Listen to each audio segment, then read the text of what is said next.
குறிப்பாக இளம் சமுதாயத்தினருக்கு தமிழுடைய பெருமையையும் தமிழுடைய தொன்மையையும் தமிழுடைய செம்மையையும் சிறப்புற எடுத்துச் சொல்வதற்காக சான்றுகளோடு அதை இங்கு சொல்வதற்காக ஒரு சிறப்பு சொற்பொழிவை ஆற்றுவதற்காக தமிழ் ஆய்வாளரும் தமிழ் பற்றாளரும் நேர்பட தமிழகத்திற்கு அரசுக்கோ இலங்கை அரசுக்கோ பயப்படாமல் துணிச்சலாக எடுத்துச் சொல்லும் மன்னன் அவர்களை சபையோர் சார்பாக வருக வர வரவேற்கின்றேன்.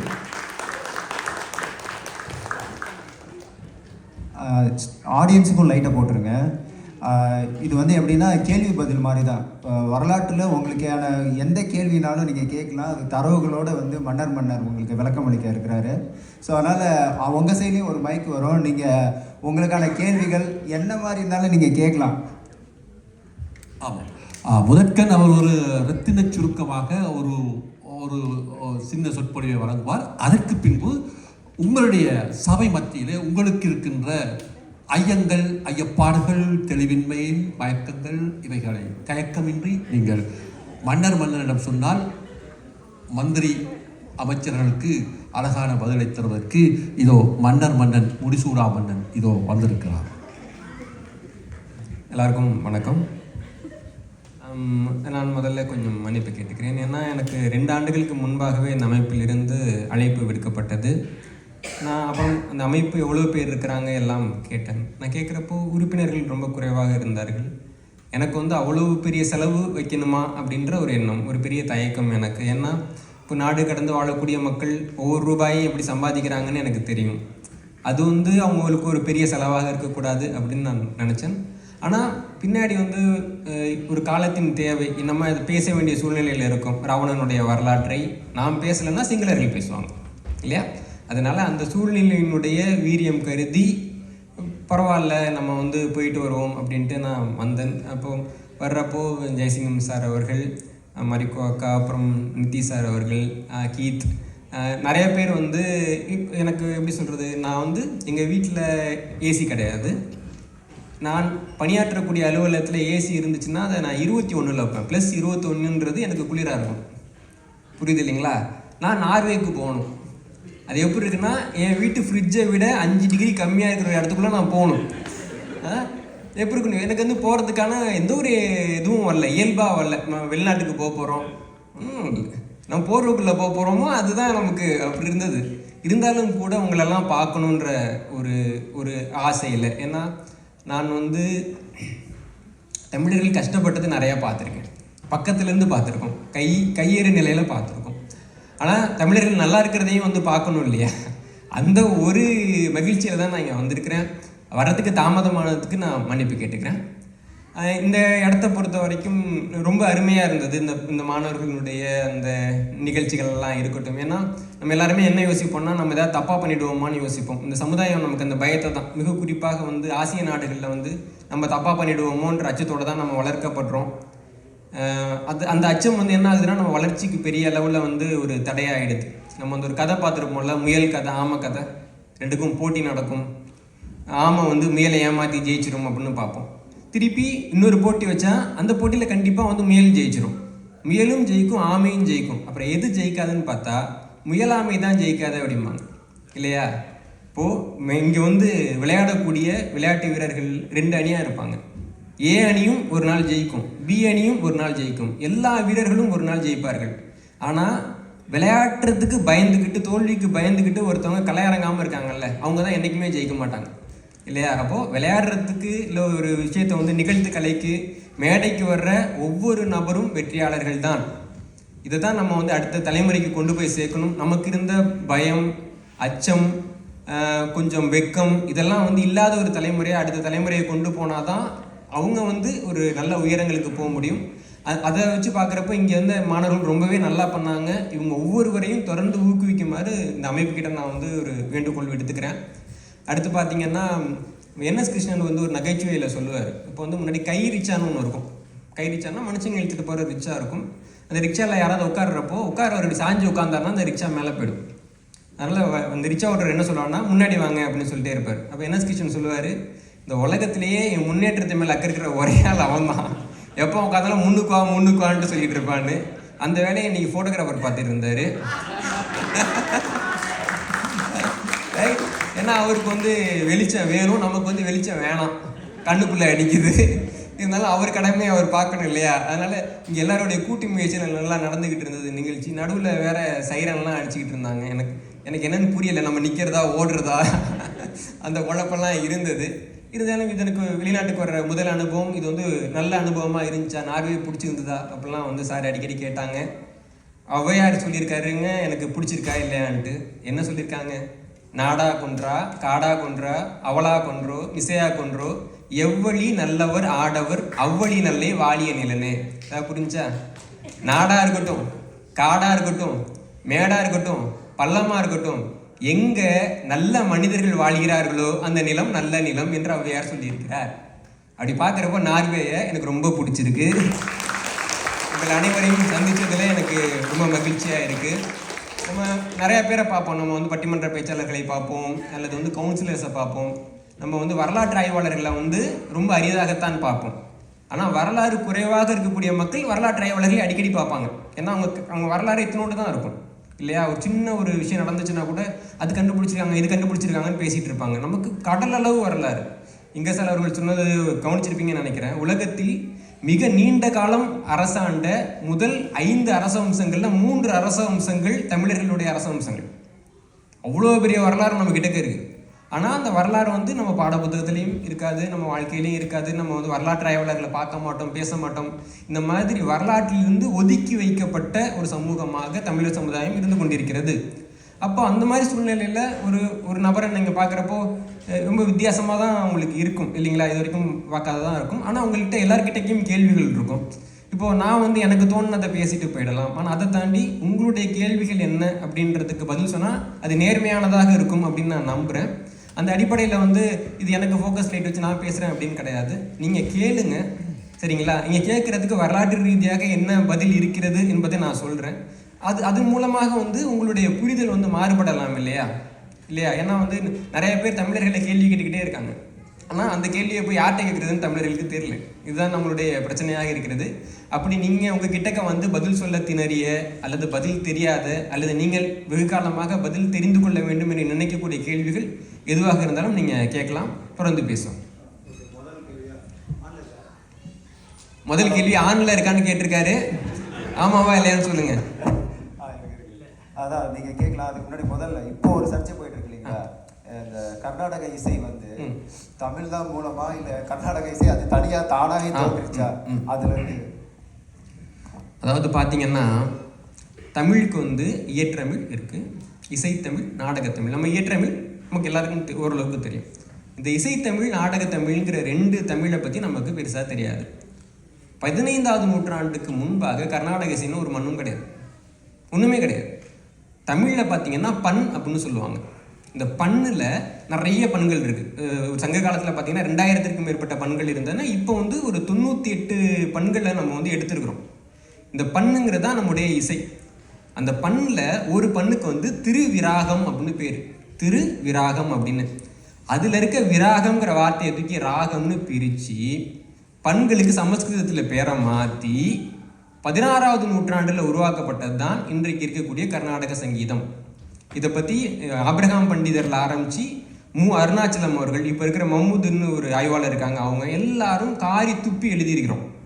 புரியுதுங்களா? அதில் என்னென்னா நம்மக்கிட்ட வந்து யாராவது கர்நாடக சங்கீதம்னு அடுத்தவங்க சொல்கிறாங்கன்னா நம்ம அப்படி சொல்லாமல் தமிழ் இசை அப்படின்னு அதை சொல்லலாம். ஏன்னா வேற எந்த மொழிக்கும் வந்து இசையோட தொடர்பு கிடையாது. அப்போ நம்ம அப்படி சொல்கிறது தான் வந்து நேர்மையானதாக இருக்கும். இதே மாதிரி நம்ம ஏதாவது ஒரு பொருளை வந்து நம்ம கையில் வச்சுருந்தோம்னு வச்சுக்கோங்களேன், இது என்னது இது நல்லாவே இல்லை அப்படிம்பாங்க. நம்ம போட்டோன்னா பொறுக்கிட்டு போயிட்டு அது அவங்களோடதும்பாங்க. நம்ம வரலாறு அப்படி தான் நிறைய இழந்திருக்கிறோம். கர்நாடக இசை அப்படின்னு ஒன்று கிடையாது. அதே மாதிரி பரதநாட்டியம்னு ஒன்று கிடையாது. இப்போது நம்ம ஆடணும் இல்லைங்களா, அதுக்கு வந்து பழைய பேர் நம்ம பார்த்தோம் அப்படின்னா என்ன பேர் எங்கே சார்? சதிர் அப்படின்னு பேர் இல்லைங்களா? சதிர்ங்கிறது தான் அந்த நாட்டியத்தினுடைய பெயர். அந்த நாட்டியம் வந்து குறிப்பிட்ட சமூகத்து மக்களோட ஒரு கலை மாதிரி, இழிவான கலை மாதிரி சொல்லி ஒடுக்கப்படுகிறது. அப்போ ருக்மணி தேவி அருண்டேலுங்கிறவங்க வந்துட்டு அவங்க அதை வந்து அவங்க 30 வயசுக்கு மேலே தான் கற்றுக்குறாங்க. அழிவின் விளிம்பில் இருக்கக்கூடிய அந்த கலையை கற்றுக்கிட்டு ருக்மணி தேவி அருண்டேல் ஆடினோன்னா அது பரதநாட்டியம் உயர்ந்த மக்களுக்கான கலை. ஆமாம், பரத முனிவர் சொன்னார், அவர் சொன்னார், இவர் சொன்னார், இவர் தான் சூத்திரத்தை உருவாக்குனாரெலாம் மாற்றிடுவாங்க. இந்த மாதிரி எந்த ஒரு செய்தியை யார் சொன்னாலும் நம்மோடு தொடர்புடையதாக இருந்துச்சுன்னா நம்ம பங்கு என்ன அப்படின்னு பாருங்கள். அடுத்தவங்க வைக்கக்கூடிய பெயரை நாம் பயன்படுத்தாமல் இருப்பது தான் நம்முடைய வரலாற்றை காப்பதற்கான முதலாவது வேலையாக இருக்கும். அப்போ நம்மளை பொறுத்த வரைக்கும் அது சதிர், இது தமிழிசை அப்படின்னு சொல்லி நம்ம பழகிப்போம். அடுத்த கேள்வி.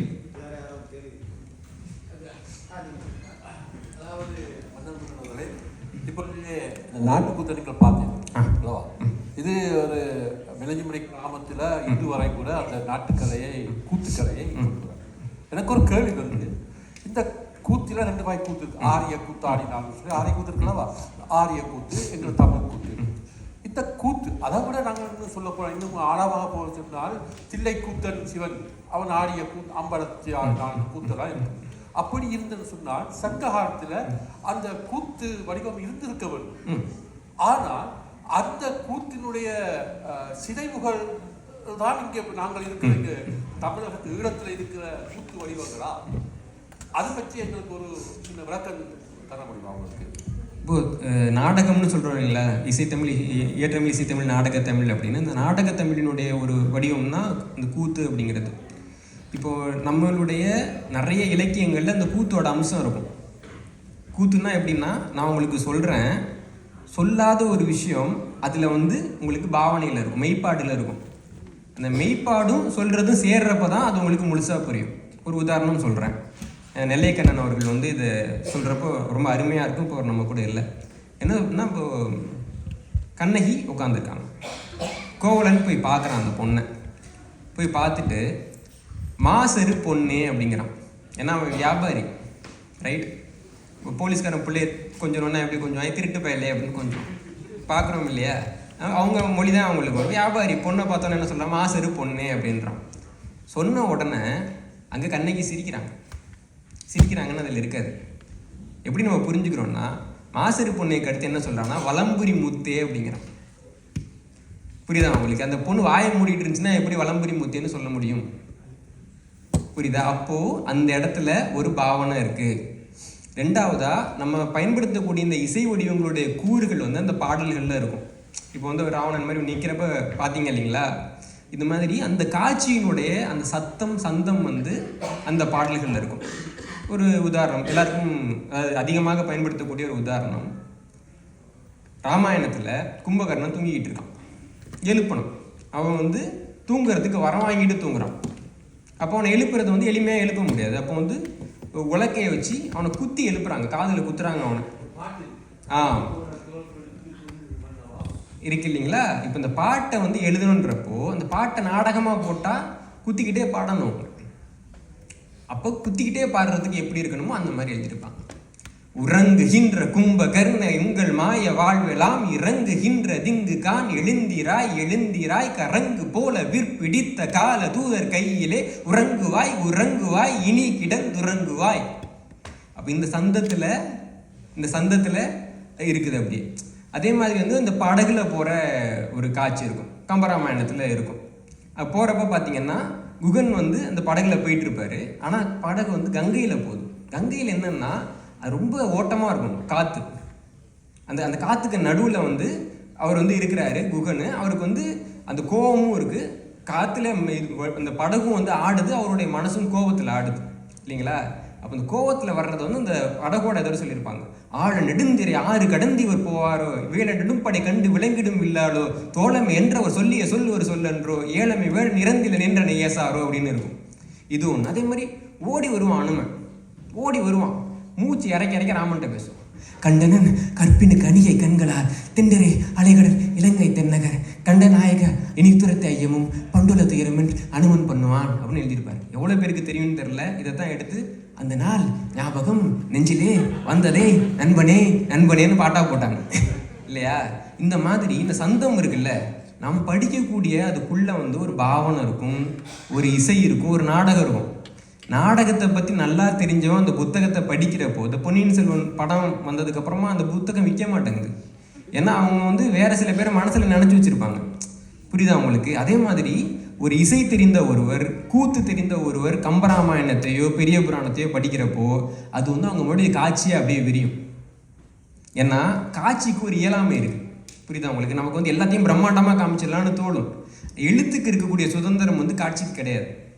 உதாரணத்துக்கு வந்து பாலுமகேந்திரா அவர்கள் கிட்ட கேட்டாங்க, நீங்கள் ஏன் சில நாவல்களை வந்து படமாக எடுக்கலை, இவ்வளோ அருமையாக பேசுகிறீங்க, அதை பற்றி படமாக ஏன் எடுக்கலைன்றப்போ அதுக்கு ஒரு உதாரணம் அவர் நான் இருக்கப்போ தான் சொன்னார். என்ன சொன்னார்னா, வீட்டோடு கோபித்து கொண்டு கொல்லையிலே தலை சாய்ந்து அழுது கொண்டு அமர்ந்திருக்கின்ற சிறுமியை போல ஊரை விட்டு விலகி இருந்தது அந்த வீடுன்னு எழுதியிருக்காருங்க அவர். இதை நான் எப்படி படமாக எடுக்கிறது? புரியுதா உங்களுக்கு? அப்போ அதில் ஒரு சிக்கல் இருக்கும். அதை எப்படி அவ்வளோ பிரம்மாண்டமாக காமிக்க முடியாது. நீங்கள் கம்பராமாயணம் பார்க்குறீங்க, கம்பராமாயணத்தில் வந்து சூர்பனகை எவ்வளோ பெருசாக இருந்தாங்கன்னு சொல்லணும். சூர்பனகை வந்து சில காட்சியில் பெண் உருவம் மாறி வந்திருக்காங்கன்னு சொல்லுவாங்க, சில இதில் இயல்பான உருவத்தில் இருப்பாங்க. அதுக்கு வந்து கம்பர் போகிற போக்கில் சிலம்புகள் சிலம்பிடை பிளம்புக வந்தாலும் எழுதிட்டு போயிடுவார். எதாவது புரியுதா? நம்ம இப்போ எல்லாத்தையும் மலைன்னு சொல்கிறோம்ல, இந்த மலையில் நிறைய வகைகள் இருக்குது. சின்னதாக இருக்குன்னா குன்று, நடந்து போவோம், குன்று மேலே ஏறி போயிடலாம், குன்று. அதுக்கப்புறம் பார்த்திங்கன்னா இந்த சிலம்பு, அப்புறம் வரை, இந்த மாதிரி வந்து அளவை பொறுத்து நிறைய பேர்கள் இருக்குது இல்லைங்களா? இந்த அளவை பொறுத்து நிறைய பேர் இருக்கப்போ சிலம்புன்னு ஒரு அணிகலனும் இருக்குது, நமக்கு தெரியும் இல்லையா? அப்போது இந்த சிலம்புன்ற அணிகலனுக்குள்ள சிலம்புன்ற மலையை போட்டுக்கிட்டு நடந்து வந்தாங்களாம் அவங்க. அப்போ அவங்க எவ்வளோ பெருசு இருந்திருப்பாங்க, புரியுதா? இதை வந்து எப்படி நீங்கள் விஷுவல் பண்ணுவீங்க? அப்போ அந்த விஷுவலைசேஷன் வந்து நமக்கு உள்ளே இருக்கணும். லார்ட் பைரன் அவர் வந்து இயேசுவினுடைய காவியத்தை எழுதியிருக்கிறார். இயேசு வந்து நம்ம எல்லாருக்கும் தெரிஞ்சது, ஆனால் அவர் வந்து தண்ணியை தொடுறாரு, திராட்சை ரசமாக மாறுது. இது சொல்கிறப்ப நமக்கு இதுவும் இருக்கா? ஒன்றுமே இல்லைல்ல. ஆனால் அதை அவர் எழுதுவார். இயேசு நம்ம வந்து ஒரு பாவனைன்னு சொல்லுவோம். இதில் பார்த்தீங்கன்னா கடவுளை வந்து ஆணாவும் அவங்கள பெண்ணாகவும் நினச்சிட்டு பாடுவாங்க இல்லையா? நம்ம பார்த்துருக்கோம்ல. அப்போ வந்து கடவுள் மேலே ஒரு காதலாக பாடுவாங்க. அந்த மாதிரி இருக்கிறப்போ இவர் என்ன சொல்கிறாருன்னா, லார்ட் பைரன் வந்து தண்ணி வந்து பெண், இயேசு வந்து ஆண். அப்போது அவர் தொடுறாரு, அது திராட்சசமாக மாறுது. சொல்கிறாரு, அவன் தொட்டான், அவள் நாணி சிவந்தாள், வெக்கப்பட்டு சவந்து போயிட்டா, ஹி டச்சஸ் ஷி ஃப்ளஷ்ட் அப்படின்னு எழுதுவார். எப்படி இருக்கு பாருங்க. அப்போது இதை எப்படி நீங்கள் வந்து பண்ணுவீங்க? சாகுந்தலம்னு ஒரு புத்தகம் காளிதாசன் எழுதியிருப்பார். அது எல்லாரும் ரொம்ப புகழ்ந்து சொல்லுவாங்க. என்னடா அப்படி எழுதியிருக்கான்னு பார்த்தா ஒரு சுயம்பரம் நடக்கும். சுயம்பரம்னா என்னென்னா, ரெண்டு பக்கமும் அரசர்கள் நிற்பாங்க, ஒரு ராணி கையில் மாலையோடு வருவாங்க. வர்றப்போ யார் கழுத்தில் மாலை போடுறாங்களோ அவங்க தான் கணவர். மற்ற எல்லாருக்கும் ஒரு பெரிய அவமானம், அவங்கள விட்டுட்டு இன்னொருத்தவங்க மேலே மாலையை போட்டாங்களேன்ட்டு. அப்போ அந்த ராணி வந்து இந்த ராஜாங்களுக்கு நடுவில் நடந்து போகிறாங்க. அவங்க நடந்து போகிறப்போ கிட்டக்க வர்றப்போ ஒருத்தர் மூஞ்சி வந்து சிரிக்குது, அப்படியே அவனை விட்டுட்டு என்கிட்ட வர்றாங்க பத்தியா அப்படின்ட்டு. தாண்டி போகிறப்போ அவங்க மூஞ்சி இருண்டு போயிடுது. அதை சொல்கிறாரு, அரண்மனையின் அகன்ற தெருக்களுக்கு நடுவே ஒருவன் கையில் விளக்கோடு வருகின்ற பொழுது அவன் முன்னே ஒளிவெள்ளம் பாயும், அவன் கிடைக்கின்ற பொழுது பின்னே இருள் பாயும், அது போல இருந்தது அவர்கள் முகம் அப்படின்னு எழுதுற காளிதாசன். இதை எப்படி நீங்கள் வந்து ஒரு விஷுவலில் காமிப்பீங்க? புரியுதா உங்களுக்கு? அப்போ தமிழ் மொழிக்குன்னு ஒரு இன்பம் இருக்குது. இப்போ இசைக்கு ஒரு இன்பம் இருக்கிற மாதிரி மொழிக்குன்னு ஒரு இன்பம் இருக்குது. அந்த மொழியினுடைய இன்பத்தை முழுமையாக புரிந்து கொள்ள வேண்டும் என்றால் நமக்கு கூத்துக்களை பற்றி தெரிந்திருக்க வேண்டும்.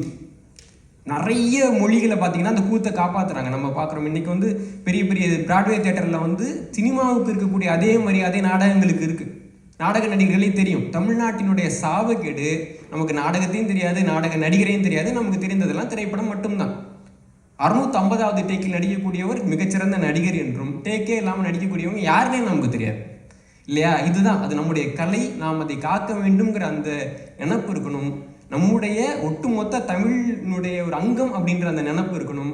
அதை இன்னும் இவங்க கேட்டாங்க இல்லைங்களா, கூத்தை மீட்க முடிய மாட்டேன். நமக்கு வந்து நிறைய கூத்து பற்றிய ரெஃபரன்சஸ் இருக்குது, நிறைய இருக்குது. நீங்கள் வந்து சிலப்பதிகாரத்தில் பார்த்தீங்கன்னா குறவை கூத்து அப்படிங்கிற கூத்து எப்படி நடந்தது, சாலினிங்கிற தெய்வத்துக்கு எப்படி கூத்து நடத்தினாங்க அப்படின்ற குறிப்பு இருக்குது. இன்னும் கேரளா மாதிரியான இடங்களில் நம்முடைய கூத்தினுடைய அந்த வடிவங்கள் இன்னும் கொஞ்சம் இருந்துக்கிட்டு இருக்குது. காந்தார படத்தில் காமிக்கிறதா அந்த கூத்தினுடைய பழைய மரபு சார்ந்த வடிவங்கள் தான், அதனுடைய வேர்கள்லாம் நம்ம கிட்டக்க இருக்குது. இன்னும் சில வகை கூத்துக்களினுடைய ஆவணங்கள் நமக்கு கிடைக்குது. ஆனால் இது தொடர்பாக நம்ம பேசுறதில்லை, எழுதுறதில்லை, யாரும் கூத்தை முயற்சி பண்ணுறதில்ல, யாரும் அந்த கூத்தை கொண்டாடுவதில்லை என்ற காரணத்தினால 3 தமிழில் 2 தமிழ், இசைத்தமிழையும் அழிச்சிட்டோம், நாடகத்தமிழையும் நம்ம அழிச்சிட்டோம். அடுத்த கேள்வி.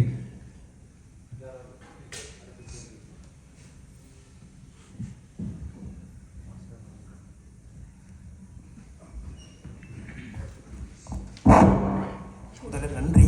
எனக்கு வந்து வந்ததுக்கு நன்றி. நான் முதல்ல உங்கள்கிட்ட கேட்ட கேள்வி தான் கனவேறு கொஞ்சம் குழப்பம் சில குழப்பம் ஒன்று இருக்குது இந்த ராவணன் சம்பந்தமாக.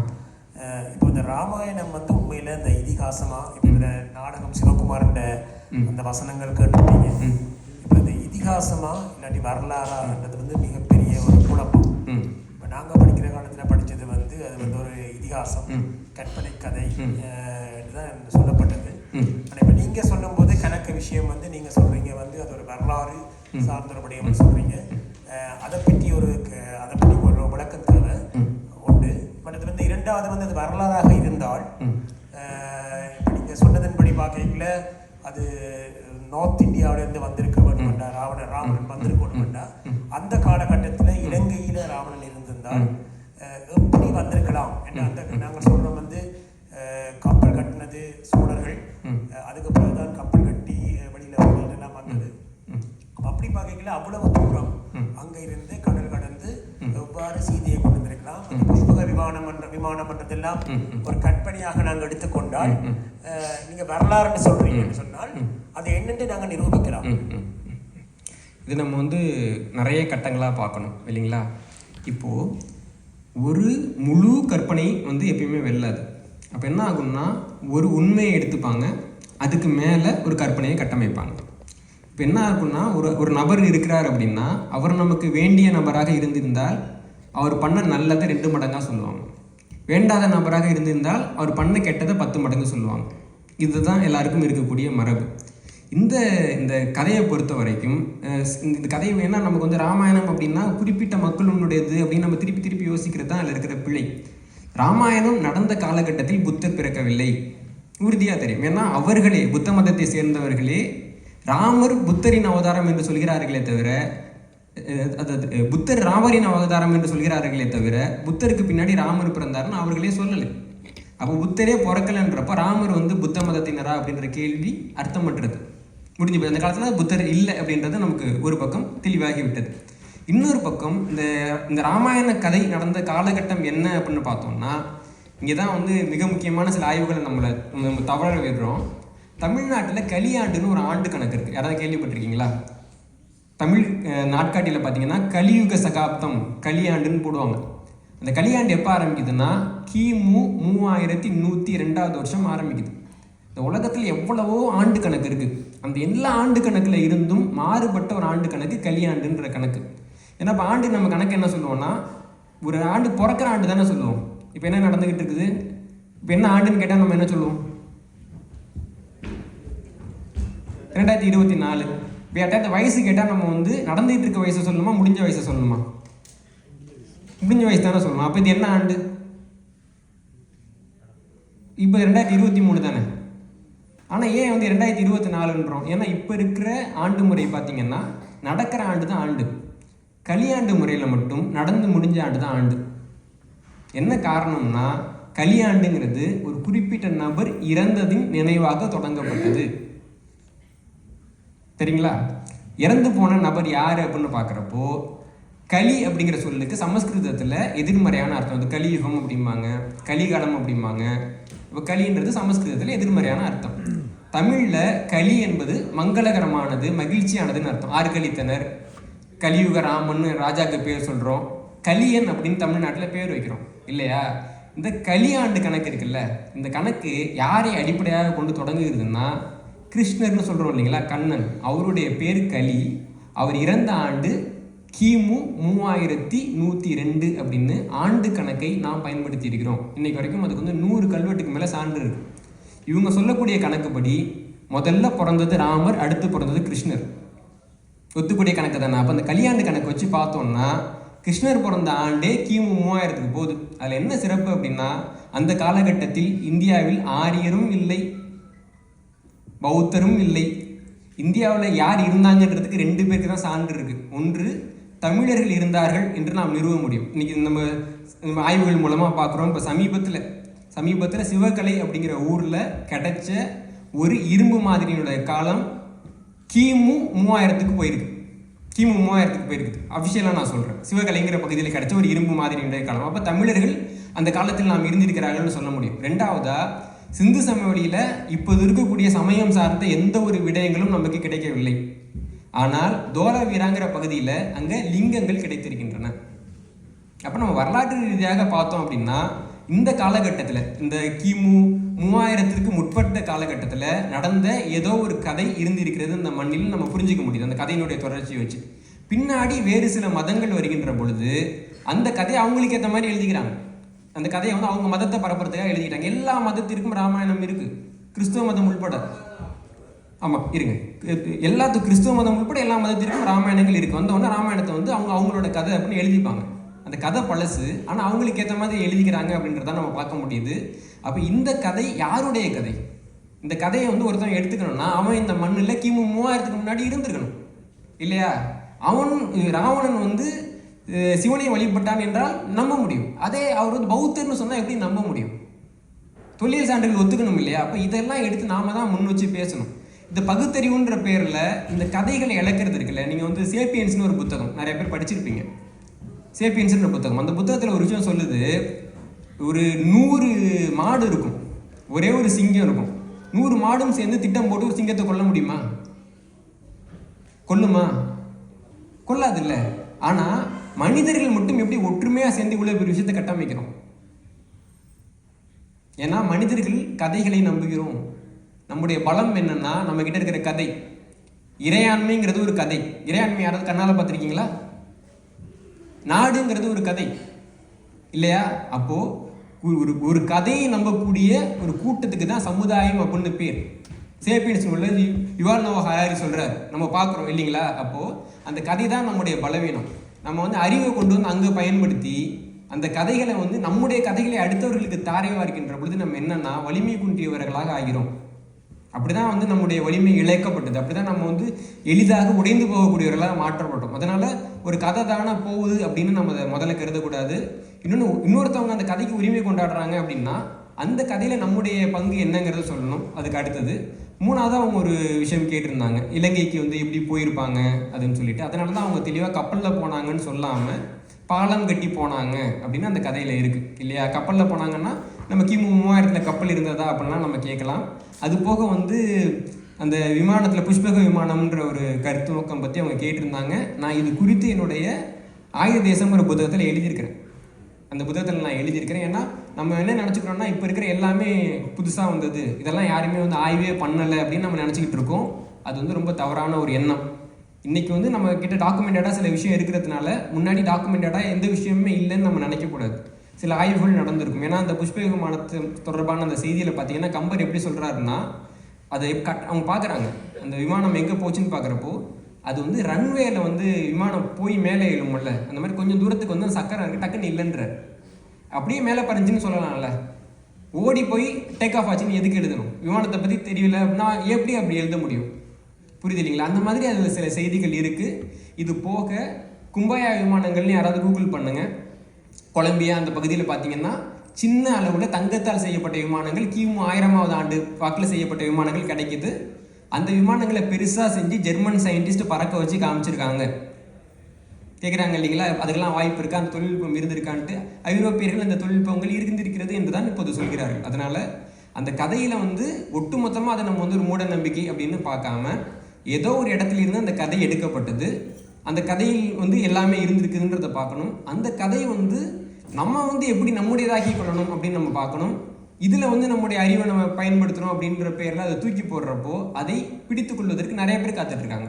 ஏற்கனவே நம்ம தூக்கி போட்டு தான் ஒரு கும்பல் பிடிச்சி ஆட்சிக்கு வந்துருச்சு, இன்னொரு கும்பல் வந்து நாட்டுக்குள்ளேயும் வந்துடும் இல்லையா? அதனால் அது வந்து நிறையா தடவை நம்ம யோசிக்கணும். நம்ம ஒரு பொருள் நமக்கு வேணான்னு சொல்கிறப்போ நமக்கு வேணான்றது இல்லை, வேற யாருக்காவது வேணுன்றதை நம்ம விட்டு கொடுத்துடக்கூடாது. அதுதான் இங்கே நம்ம பேச வருது. ஏன்னா வந்து இது வந்து ஒரு மத கருத்தாக இருந்தப்போ நான் அதில் கருத்து தெரிவிக்கல. ஆனால் எப்பொழுது இது வரலாறாக மாறுகின்றதோ அப்போ தமிழர்கள் தங்களுடைய பங்கை அதில் பதிய வைக்க வேண்டும். அதுதான் அவர்களுக்கு எதிர்காலத்தை கொடுக்கும்.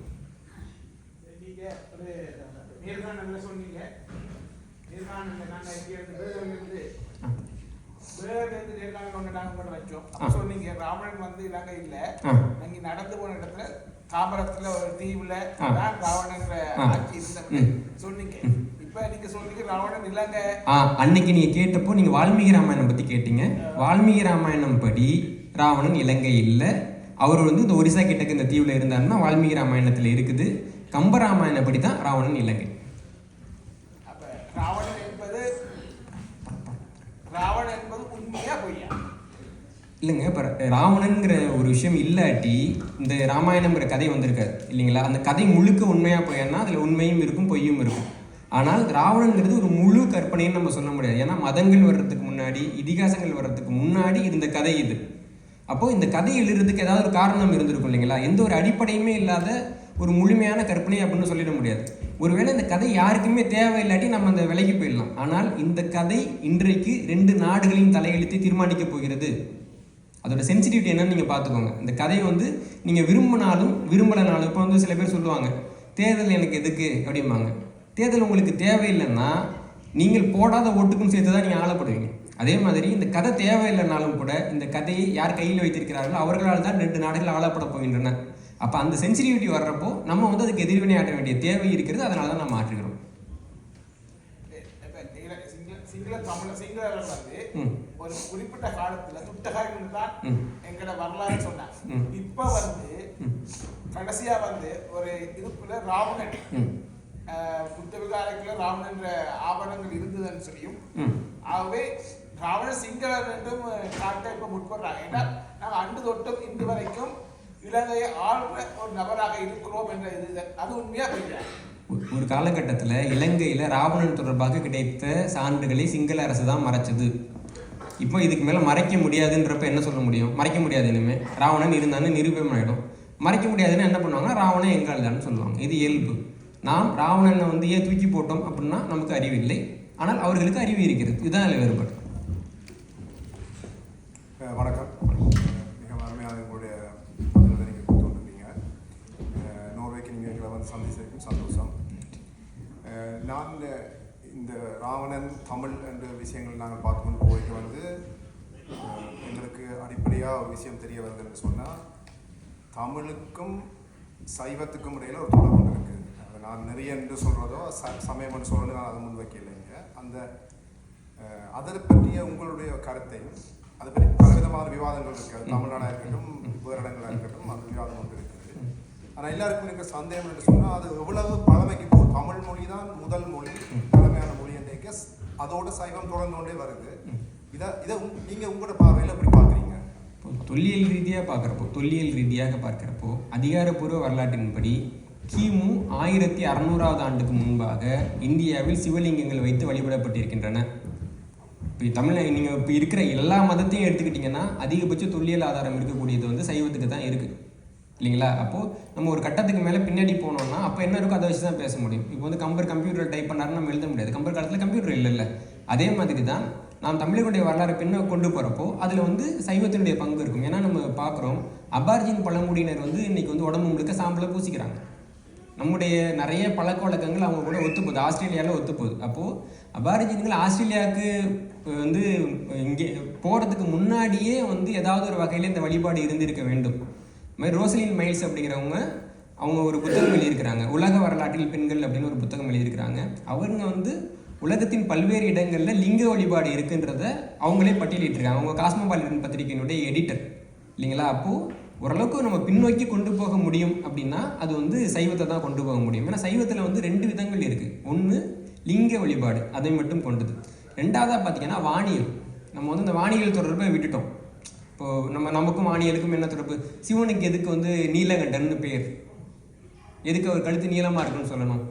ஏன் வந்து ஒரு குறிப்பிட்ட கதையில் இவர் வந்து கருப்பாக இருந்தார் அதை மட்டும் அண்டர்லைன் பண்ணி சொல்கிறாங்க, இவர் சகப்பாக இருந்தாருன்றதை அண்டர்லைன் பண்ணி சொல்கிறாங்கன்னா அது முழுக்க வானியல் தொடர்பானது. இப்போ வந்து குழந்தைங்க அந்த மோனா படம் பார்க்குறப்பே சொல்கிறாங்கல்ல, இது இந்த நட்சத்திரம் இவர் தான் இருந்தாருன்னு சொல்லிட்டு, அந்த மாதிரியாக வானியலை புரிய வைப்பதற்காக நம்ம சில கதைகளை வச்சுருந்தோம். அதுதான் வந்து முதல்ல மக்களுக்கு சொல்லப்பட்ட கதை. பின்னாடி என்ன ஆயிடுச்சுன்னா அந்த கதையெல்லாம் புராணமாக்கிட்டாங்க. இது வந்து கேள்வி கேட்காம கேளுங்க, அருந்ததின்னு ஒரு நட்சத்திரம் இருக்குது. நம்ம என்ன ரொம்ப முயற்சி பண்ணி பார்த்தா தான் 2 நட்சத்திரம்னு தெரியும். சாதாரணமாக நம்ம பார்த்தோம்னா ஒரு நட்சத்திரமாக தான் தெரியும் இல்லைங்களா? தமிழர்கள் என்ன பண்ணுவாங்கன்னா கல்யாணம் ஆனோன்னா வேலையை அருந்ததியை பாரு அப்படிம்பாங்க. நமக்கு வந்து தெரியல, ஆனால் தெரியலன்னு சொல்லக்கூடாது, தெரியுதுன்னு சொல்லு அப்படின்னு சொல்லுவாங்க. எதுக்கு அப்படின்னா நம்ம ஆரம்பிக்கிறப்ப வானியலோட ஆரம்பிச்சிருக்கோம். அதே மாதிரி வானியலில் அந்த காலகட்டத்தில் கடைசியாக கண்டுபிடிக்கப்பட்ட ஒரு கோள் புதன்கிற கோள். புதனில் என்ன ஒன்றுனா மற்ற கோள் எல்லாமே எப்போ தெரிஞ்சாலும் பார்க்கலாம், ஆனால் புதன் வந்து எப்பயுமே தெரியாது. அதனுடைய அமைப்பு அந்த மாதிரி குறிப்பிட்ட காலகட்டத்தில் குறிப்பிட்ட நேரத்துக்கு தான் அது தெரியும். நீங்கள் அப்போ மட்டும்தான் புதனை பார்க்க முடியும். புதனை பார்க்குறது ரொம்ப கடினமான ஒரு காரியம். அதனால தமிழ்நாட்டில் என்ன சொல்லுவாங்கன்னா பொண்ணு கிடைச்சாலும் புதன் கிடைக்காதுன்னு சொல்லுவாங்க. இன்னைக்கு வரைக்கும் நம்ம சொல்கிறோம். என்ன அர்த்தம் யாருக்கா தெரியுதா? புரியுது இல்லைங்களா? இந்த மாதிரியாக வானியலோடு தொடர்புடைய ஒரு பகுத்தறிவு சமூகம் வைத்திருந்த கதைகளை எல்லாம் புராணம் அப்படின்னும், வரலாற்று ரீதியாக வச்சிருந்த ஆதாரங்கள் எல்லாம் மத நம்பிக்கை அப்படின்னு தூக்கி போட்டோம்னா நமக்கு வரலாறு இருக்காது இல்லைங்களா? நம்ம அப்படி தான் இன்றைக்கி மாற்றப்படுகிறோம். நம்ம அதை ஒரு மத நம்பிக்கையாக பார்க்காமல் வரலாற்று ரீதியாக என்ன தரவு இருக்குது அப்படின்றத நம்ம பார்த்து ஆவணப்படுத்தணும்னா தான் நாளைக்கு நமக்கு எதிர்காலம் இருக்கும். இவங்க திடீர்னு இன்னைக்கு திடீர்னு உங்களுக்கு நான் அறிவு சொல்லி கொடுக்குறேன், எங்களுக்கு தான் பகுத்தறிவு இருக்குன்ற மாதிரிலாம் சில பேர் வர்றாங்க. அப்படி வரக்கூடிய நபர்கள் நமக்கு எந்த நல்லதும் பண்ணலை நம்ம பார்க்குறோம். ஒருவேளை நாம் இந்த விஷயத்திலலாம் தமிழ் தான் மூத்த மொழின்றதை நம்ம நியாயமாக 1969 ஆண்டில் அறிவித்திருக்க வேண்டும். நமக்கு தொழில் ரீதியான ஆதாரங்கள் இருந்தது. அதே மாதிரி தமிழ்நாட்டினுடைய இரும்பு காலம் தான் உலகத்திலேயே பழமையானதுன்னு ஒரு நூற்றாண்டுக்கு முன்னாடியே கவுலாண்டுன்ற ஒரு ஆய்வாளர் சொல்லிட்டாரு. தமிழ்நாடு தொல்லியல் துறை இப்போ தான் கண்டுபிடிச்சிருக்காங்க, இன்னும் அறிவிக்கலை. எப்போ அறிவிப்பாங்க? நல்ல நேரம் எதுவும் பார்க்குறாங்களான்னு எனக்கு தெரியல இல்லைங்களா? அப்போ நம்ம ஒரு மோசமான நிலைமையில் இருக்கிறோம். அதை நம்ம புரிஞ்சுக்கிட்டு வரலாற்று ரீதியாக நம்மளை எவ்வளவு தூரம் பின்னாடி கொண்டு போக முடியும். ஏன்னா கிமு 4000ஆவது ஆண்டில் எகிப்தில் நாகரிகமே கிடையாது. அது ஒரு மணல் திட்டு தான். புரியுதா உங்களுக்கு? நாம் அந்த காலத்தில் இரும்பு வச்சுருந்துருக்கோம்னு நமக்கு ஆதாரம் கிடச்சிருக்குது.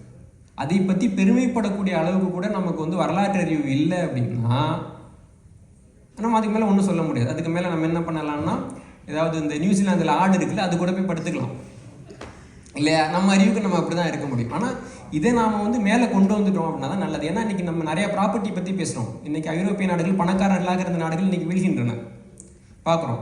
சீனாவை அப்படி வீழ்த்த முடியலை. ஏன்னா சீனா கிட்ட என்னடா ப்ராப்பர்ட்டி இருக்குன்னா, அவன்கிட்ட இன்டெலெக்சுவல் ப்ராப்பர்ட்டி இருக்குது. You can seize the property, you can't seize the intellectual property. சீனாக்காரன் கடன் வாங்க மாட்டான், சீனாக்காரன் சிக்கனமாக இருப்பான், அந்த ப்ராப்பர்ட்டி அவன்கிட்ட தலைமுறையாக இருக்குது. நாம் என்ன பண்ணுறோம்? வெள்ளைக்காரனை பார்த்து கிரெடிட் கார்டு வாங்கி தேய்க்கிறோம். கரெக்டா இல்லையா? என்கிட்ட இப்போ சொல்லிட்டு இருந்தேன், திருவள்ளுவர் கிரெடிட் கார்டு பற்றி, பேங்க் லோன் பற்றி, மியூச்சுவல் ஃபண்ட் பற்றி, இன்வெஸ்ட்மெண்ட் பற்றி ஏதாவது சொல்லியிருக்காருன்னு என்கிட்ட ஒருத்தர் கேட்டார். நம்ம இல்லைன்னு சொல்லுவோம், நக்கல் பண்ணலான்னு ஒரு நினைப்பு. நான் சொன்ன திருவள்ளுவர் ஒரே ஒரு குறளில் எல்லாத்தையும் சொல்லியிருக்காரு. என்னென்னா, நாம் ஒரு பொருள் வாங்கி வியாபாரம் பண்ணுறோம், ஏதாவது ஒன்று பண்ணுறோம் அப்படின்னா போடுற பொருள் இருக்குல்ல, அது முதல். வரக்கூடிய ப்ராஃபிட் இருக்குல்ல, அது தனி. இப்போது உனக்கு ப்ராஃபிட் வரலாம், வராமல் போகலாம், ஆனால் போட்டு அசல் வந்துடணும். அதை மட்டும் பாருங்க, திருவள்ளுவர் சொல்லியிருக்காரு. ஆக்கம் கருதி முதல் இழக்கும் செய்வினையை ஊக்கார் அறிவுடையார்னு அன்னைக்கே அவங்க இன்வெஸ்ட்மெண்ட் லட்சணத்தெல்லாம் அவர் எழுதிட்டாரு அப்படின்னு நான் சொன்னேன். புரியுதா உங்களுக்கு? ஆனால் திருவள்ளுவர் என்ன சொன்னார் என்பது நமக்கு தெரியாது இல்லையா? இப்போ மியூச்சுவல் ஃபண்டு இதெல்லாம் செலவு பண்ணுறாங்க, ஷேர் மார்க்கெட்டில் போடுறாங்க. ஷேர் மார்க்கெட்டில் பணத்தை போடக்கூடிய சிறு முதலீட்டாளர்களில் 100 பேரில் 95 பேருக்கு லாஸ் ஆகுது. யாராவது இந்த டேட்டா படிச்சிருக்கீங்களா? 95 பேர் லாஸ் ஆகுது. நீங்கள் உங்கள் பிள்ளைய ஒரு ஸ்கூலில் சேர்க்க போகிறீங்க. 100 பேர் படிக்கக்கூடிய அந்த ஸ்கூலில் 5 பிள்ளை மட்டும்தான் வருஷம் பாஸ் ஆகுதுன்னா யாராவது உங்கள் பிள்ளைய சேர்ப்பீங்களா? ஆனால் நம்ம ஷேர் மார்க்கெட்டில் இன்வெஸ்ட் பண்ணுவோம், ரைட்? ஏன்னா நமக்கு அந்த அசல் திருப்பி வருமான்ற கேள்வி எழலை. ஏன்னா நம்ம திருக்குறளில் படிக்கல. புரியுதா உங்களுக்கு? ஆனால் சீனாக்காரங்க படிக்கிறாங்க. சீனாவில் கன்ஃபியூசியஸ் அப்படிங்கிற ஒரு ஞானி வருகின்ற பொழுது, அவர் சமூக தத்துவங்களை சொல்கின்ற பொழுது, சீன மக்கள் கன்ஃபியூசியஸை படிப்பதற்காகவே அவர்கள் மொழியை படித்தார்கள்ங்கிறது தான் சீனாவோட வரலாறு. அன்னையில் ஆரம்பித்து இன்னைக்கு வரைக்கும் உருப்பிட்டு இருக்கோம், நம்ம உருப்பிடாமல் போயிட்டு இருக்கோம் இல்லையா? அப்போ நம்முடைய பண்பாடு என்ன, நம்முடைய வரலாறு என்னெல்லாம் பார்த்து இன்றைக்கி பார்த்தீங்கன்னா இந்தியாவில் இருக்கக்கூடிய மாபெரும் அறிவியலாளர்கள்லாம் என்ன சொல்லிட்டு இருக்காங்கன்னா, அவுட் ஆஃப் ஆப்ரிக்கா தியரி, மனிதர்கள் ஆப்பிரிக்காவிலேருந்து தான் உள்ளே வந்தாங்க, அதனால் இந்த நிலம் வீடு எல்லாமே அமெரிக்காவுக்கு சொந்தம். இதுதான் அவங்க மறைமுகமாக சொல்ல வருது. எல்லாம் எல்லாருக்கும் சொந்தது. சீனாக்காரன் ஒத்துக்க மாட்டேன்றான். சீனாக்காரன் மட்டும் அதை ஒத்துக்க மாட்டேன்றான். ஏன்னா இதை ஒத்துக்கொண்டால் சீனாவினுடைய வளம் எப்படி திருடு போகும்னு சீனாக்காரனுக்கு தெரியும். தமிழ்நாட்டுக்காரன் ஒத்துப்பான். ஏன்னா இப்போ திருடிட்டு இருக்கதே அவனுக்கு தெரியாது. புரியுதா உங்களுக்கு? அப்போ இது ஐடியாலஜிக்கல் வார். இங்கே நடக்கிறது முழுக்கவே ஐடியாலஜிக்கல் வார் தான். அந்த ஐடியாலஜிக்கல் வாரில் யாராவது ஒருத்தவங்க உங்களுடைய அந்த இன்டெலெக்சுவல் ப்ராப்பர்ட்டி அபகரிக்கிறதுக்கு ஒரு கதையோடு வர்றாங்க அப்படின்னா, அவன் ஏன் வர்றான், இந்த கதையை ஒத்துக்கிட்டா என்ன நடக்கும், இதே மாதிரி ஒரு கதையை சொன்னால் அவன் ஏற்றுப்பானா? புரியுதுங்களா? இந்த திராவிட கதையோ இந்த அவுட் ஆஃப் ஆப்ரிக்கா கதையோ சொல்லி கேரளாவிலேருந்து ஒரே ஒரு லோடு கருங்கல்ல தமிழ்நாட்டுக்கு கொண்டு வந்துருங்க பார்ப்போம். கொண்டு வர முடியாதுல்ல? ஆனால் ஒவ்வொரு நாளும் தமிழ்நாட்டிலேருந்து லாரியாக மழை உடஞ்சி போயிட்டே இருக்குது. ஒரு நாளைக்கு 16 மணி நேரம் போகுது. 16 மணி நேரம் நம்ம குமரி மாவட்டத்திலேருந்து கேரளாவுக்கு போகுது. கேரளா கம்யூனிசம் அப்படின்னு சொல்கிறாங்க. எனக்கு புரியல, ரைட்? அப்போ இதெல்லாம் சேர்த்து அது எங்கே போய் விடும் அப்படின்னு நம்ம பார்த்தோம் அப்படின்னா தான், நம்முடைய அறிவியலை நம்ம பேசணும் அப்படின்னா தான், நம்முடைய வரலாற்றை நம்ம பேசணும் அப்படின்னா தான், நம்மை நாம் முதல்ல உயர்த்தி பேசணும் அப்படின்னா தான் நாளைக்கு நமக்கு எதிர்காலம் இருக்கும். இல்லாட்டி யார் வேணாலும் எந்த குப்பையை வேணாலும் கொட்டலான்ற மாதிரி வச்சுட்டோம்னா யாரும் நமக்கு வந்து நம்ம நல்லதை போய் சொல்ல போகிறது இல்லை. நம்ம ஏன்னா அவங்களுக்கு வந்து வரலாறு தேவை, அவங்கள்ட்ட வரலாறு இல்லை. அப்போ யார்கிட்டேருந்து திருட முடியும்னா நம்மகிட்ட தான் திருட முடியும். அப்போ திருடணும்னா நம்ம வரலாற்றுலேருந்து நகர்த்தி வைக்கணும். இதுதான் காலம் காலமாக பண்ணிக்கிட்டு இருக்காங்க. இதுக்கு மேலேயும் நம்ம அதை அனுமதிச்சோம்னா அது வந்து ரொம்ப ஒரு என்ன முன்னாடியே நமக்கு அறிவு இல்லை அப்படின்னு சொல்லலாம். இப்போ நம்ம அப்படி பண்ணோம்னா அறிவை பயன்படுத்தலைன்னு தான் சொல்ல முடியும்.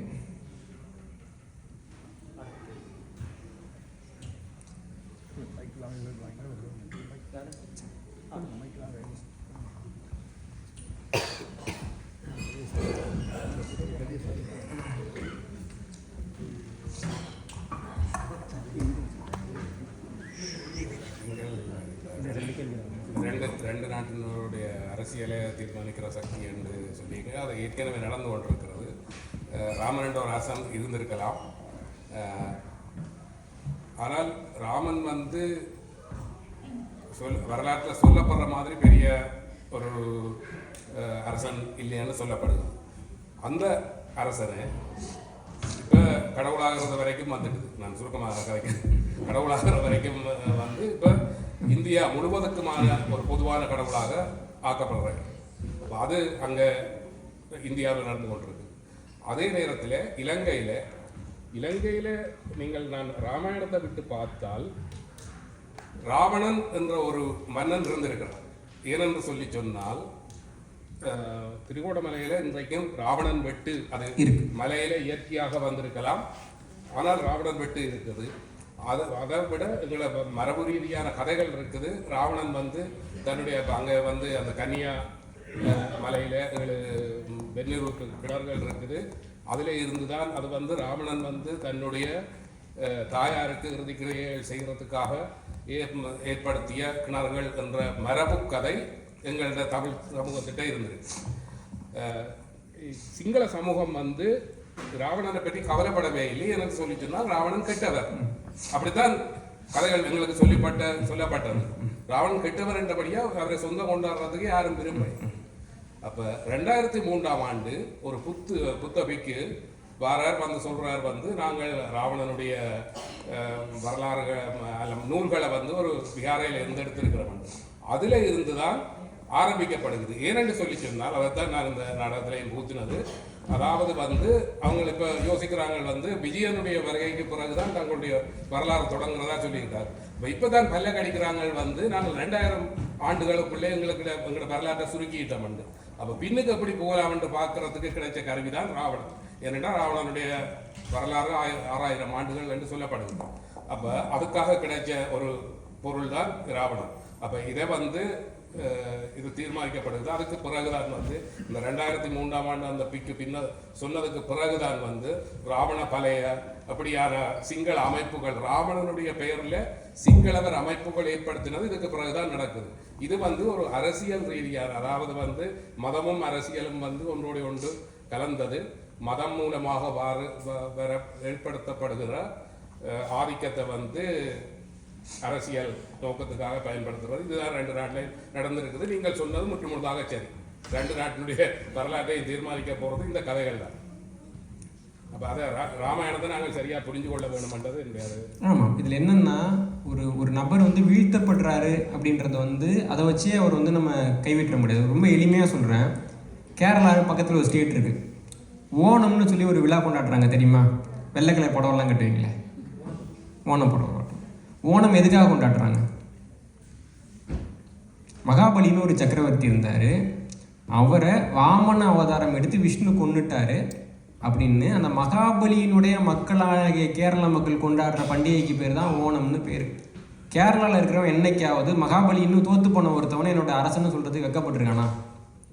தமிழ்நாட்டில் மட்டும்தான். இன்னும் கேரளாவில் இருக்கிறதுக்கு பேரும் அதுவும் திராவிட நாடுன்னு தான் நினைக்கிறேன். ஆனால் அங்கே பாவம் பகுத்தறிவு இன்னும் வளரல. தமிழ்நாட்டில் வந்து அறிவு வளர்ந்து கொட்டி கொண்டிருக்கிறது. அதன் காரணமாக நம்மக்கிட்ட வந்துட்டு ராவணன் பண்ணதெல்லாம் தப்பும்பாங்க. இதே இலங்கையில் மகாவம்சத்தை எடுத்து பார்த்தா காமினின்ற அரசனுக்கு பேரே துட்ட காமினி. துஷ்டன் நம்ம சொல்லுவோம்ல, துஷ்டன் கெட்டவன் சொல்லிட்டு சொல்லப்படக்கூடிய ஒரு அரசனை சிங்களர்கள் தூக்கி பிடிக்கிறார்கள். அதே மகாவம்சத்தில் எல்லாளன் அப்படிங்கிற மிகச்சிறந்த தமிழ் மன்னன் பற்றின குறிப்பு இருக்குது. எல்லாளன் மிகச்சிறப்பாக ஆட்சி செய்தான் தான் மகாவம்சமே எழுதுது. எல்லாளனை தப்பாக தோக்கடிச்சாரு துஷ்டகாமின்னு சொல்லிட்டு தான் மகாவம்சமே எழுதுது. ஆனால் அந்த எள்ளாளன் என்கிற மிகச்சிறந்த தமிழரசனை தமிழ் மக்களுக்கு தெரியாது. இதுதான் நமக்கு பிரச்சனை. ஒருத்தவன் தப்பானவனாகவே இருந்தாலும் கூட இன்னும் நான் சில விஷயத்த வெளிப்படையாக அவங்கள்ட்ட சொல்ல முடியாது.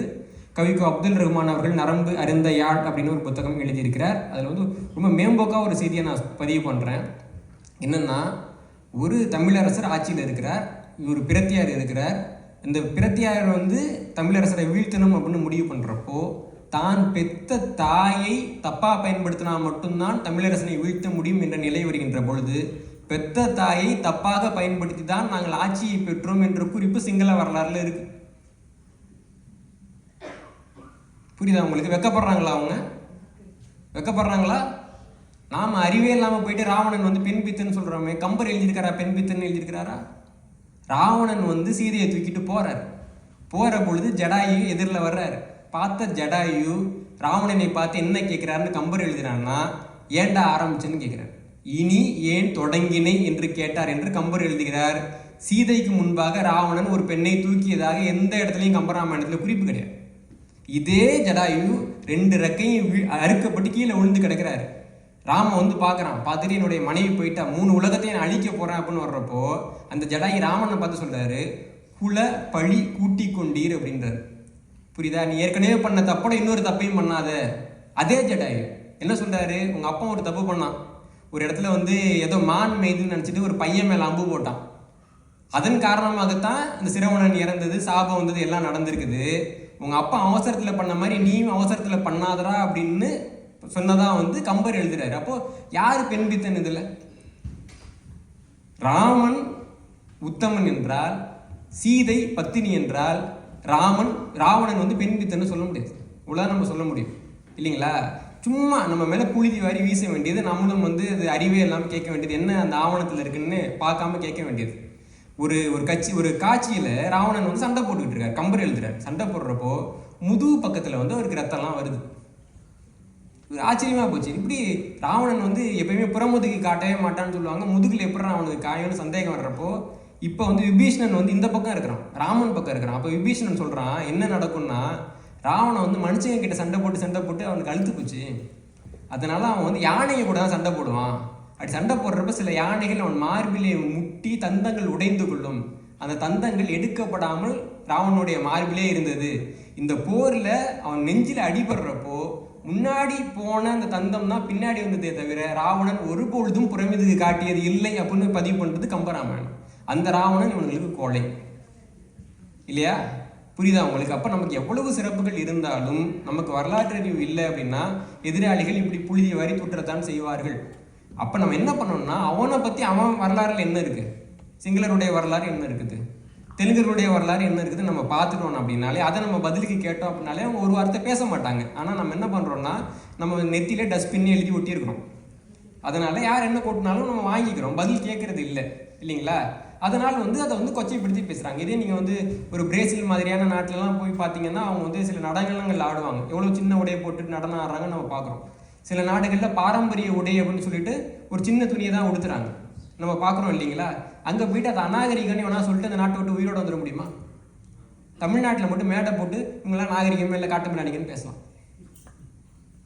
இல்லையா? அவங்க வந்து பிறக்கிறப்பே வந்து ஆக்ஸ்போர்டில் தான் பிறந்த மாதிரியும் 5 நிமிஷம் முன்னாடி தான் தமிழ்நாட்டுக்கு வந்த மாதிரியும் அவங்க மொழி 6000 வருஷமாக பேசிகிட்டு இருக்க மாதிரியும் இல்லையா? அப்போ அது பேசுகிறதுக்கு அவனுக்கு என்ன தகுதி இருக்குது? அவனுக்கு தகுதி இல்லை, நமக்கு அறிவு இல்லை, இவ்வளோதான் இல்லையா? அப்போ நாம் திருப்பி கேள்வி கேட்கக்கூடிய அளவுக்கு வரலாற்று அறிவை வளர்த்துக்கொள்ள வேண்டும். நாம் கேள்வி கேட்க வேண்டும். நமக்கு எதிராக ஒரு கருத்தை எவனாவது சொல்லணும்னா பயப்படணும். ஒரு கருத்தை ஒன்றை சொல்லணுமா அப்படின்னு பயப்படணும். அப்படி ஒரு நிலைமை இருந்தால் தான் நம்ம மேலே வர முடியும்.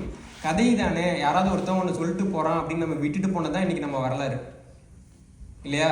அப்போ நம்ம அதை ஆரம்பத்திலேயே தடுத்தோம் அப்படின்னா தான் நம்ம வரலாறு நம்ம மீட்க முடியும்.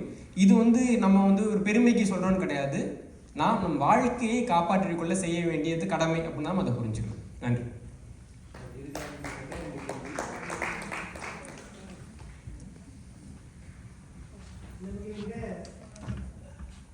முதல் பிரைம் மினிஸ்டர் வந்து செனநாயக், அதுக்கடுத்தது பண்டாரநாயக், இலங்கையில் 2 இனக்குழு இருக்குது சிங்களவர்கள். கரிபுர சிங்களவர், மலைநாட்டு சிங்களவர். அப்போ இந்த மலைநாட்டு சிங்களவர் வந்து தென்னநாயக்கா கோசி நாயக்கரா. இல்லை, நாயக்கர் அப்படிங்கிறது இன்றைக்கு ஒரு ஜாதியாக புழங்கி கொண்டிருந்தாலும் நாயக்கர் அப்படிங்கிறது குறிப்பிட்ட ஜாதி பெயர் கிடையாது. இல்லை, நீங்கள் பார்த்தீங்கன்னா செஞ்சி நாயக்கர் அவங்க பேர். ஆனால் ராஜா பேர் வந்து பார்த்தீங்கன்னா கிருஷ்ணப்ப நாயுடுன்னு இருக்கும். காசில் இருக்குது, கல்வெட்டில் இருக்குது. புரியுது இல்லைங்களா? அப்போ நாயக்கருங்கிறது ஒரு பதவியில் அந்த ஒரு படை தலைவராக இருக்கிறவர்களுக்கு நாயக்கர் அப்படின்னு பேர். அவங்க அதை வைத்து பல்வேறு ஜாதியினரும் அதை உருவாக்கி பின்னாடி இந்த ஜாதியாக மாறி இருக்கிறது.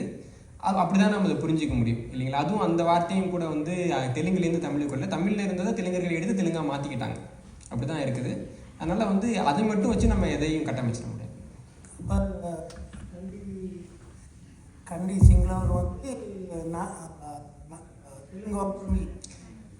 இல்லை, நான் அப்படி சொல்ல வரல. நாயக்கருங்கிறத மட்டுமே வச்சு அவங்க தெலுங்கு வம்சம்னு சொல்ல முடியாதுன்னு தான் சொல்கிறேன். நம்ம பிற சான்றுகளை பார்த்து தான் அந்த முடிவுக்கு நம்ம வர முடியும். இப்போ வன்னியர் வந்து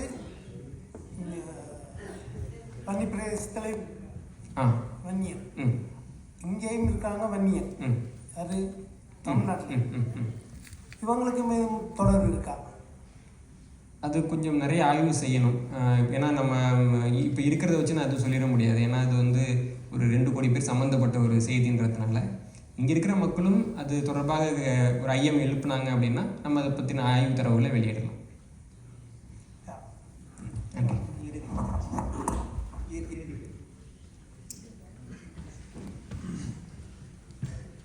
சாம்பார் நல்லா இருந்துச்சு. எனக்கு வந்து ஒரு செய்தி, அப்புறம் ஒரு கேள்வி இருக்கு.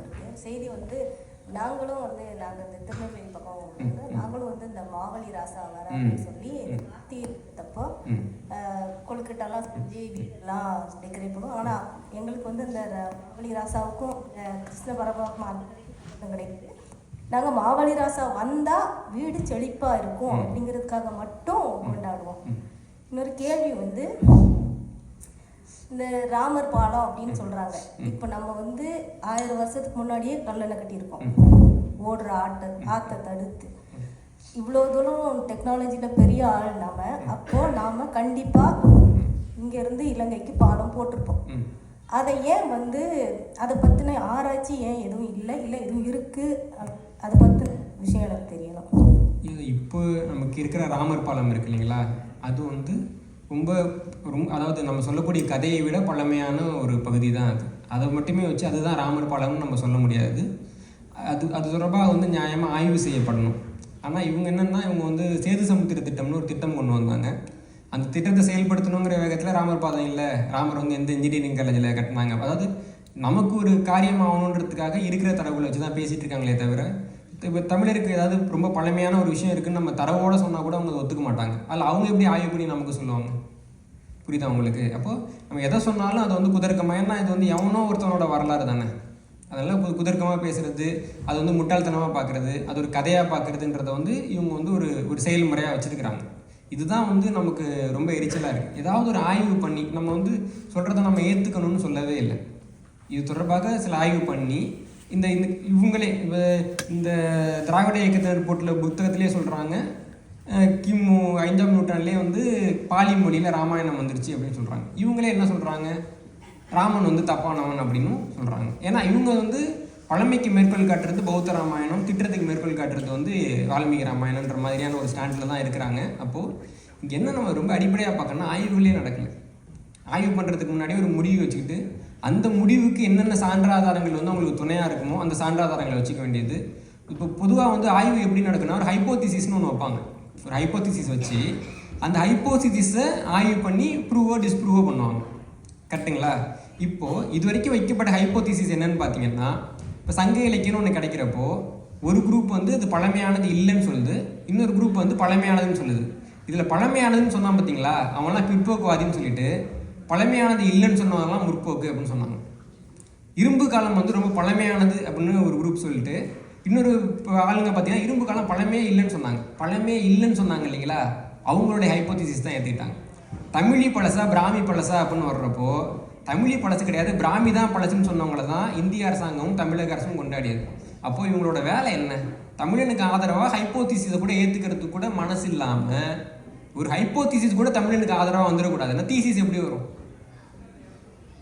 உங்களுக்கு என்ன பிரச்சனைன்னு புரியுதா? யாரும் தமிழனுக்கு ஆதரவாக எதுவும் பேசக்கூடாது. நான் வந்து ஒரு சின்ன சம்பவம் சொல்கிறேன். 2019 ஆண்டு தமிழ்நாடு அரசாங்கம் சிகாகோவில் வந்து பார்த்திங்கன்னா ஒரு உலகத்தமிழ் மாநாடு நடத்துது. அந்த உலகத்தமிழ் மாநாட்டில் தமிழ்நாடு அரசாங்கம் வந்து 10 கோடி ரூபா ஃபண்டெல்லாம் கொடுத்து ஒரு மலர் போடுறாங்க. அந்த மலரில் ஒரு செய்தி வந்துருக்குது. இது என்னுடைய செய்தி கிடையாது. அதில் என்ன சொல்கிறாங்கன்னா, ஒரு பெரிய நிறுவனம், இந்த பேஸ் மேக்கர்லாம் செய்யக்கூடிய ஒரு நிறுவனம், அந்த நிறுவனத்தை சேர்ந்த ஒரு முதலாளி வந்து அவர் நிறைய மின்சாரத்தை பற்றி ஆய்வு பண்ணுறாரு. மின்சாரம்னா என்ன சம்மந்தமாக என்னென்ன குறிப்புகள் இருக்குன்றதை ஆய்வு பண்ணுறது தான் அவருடைய வேலை. நிறையா ஆய்வு குறிப்பு வச்சு ஆய்வு பண்ணுறாரு. அவர் வந்து மின்சாரத்தை பற்றின ஒரு தகவலை கண்டுபிடிக்கிறாரு. அப்போ ஜானகிராமன் ஒருத்தவர், ஆக்ஸ்போர்டு தமிழ் இருக்கைன்னு சொல்கிறோம்ல, அதனுடைய தலைவர், அவரை வந்து அவர் பார்க்குறாரு. அந்த ஆய்வாளர் பார்த்துட்டு இவர்கிட்ட போயிட்டு, எங்கள் சோழர் காலத்தில் வந்து மீன்களை பயன்படுத்தி கப்பலை வந்து எரிச்சாங்க மின்சாரத்தை மூலமாக அப்படின்னு குறிப்பு இருக்குது, இதை பற்றி உங்களுக்கு தெரியுமான்னு கேட்குறாரு அந்த ஆய்வாளர்.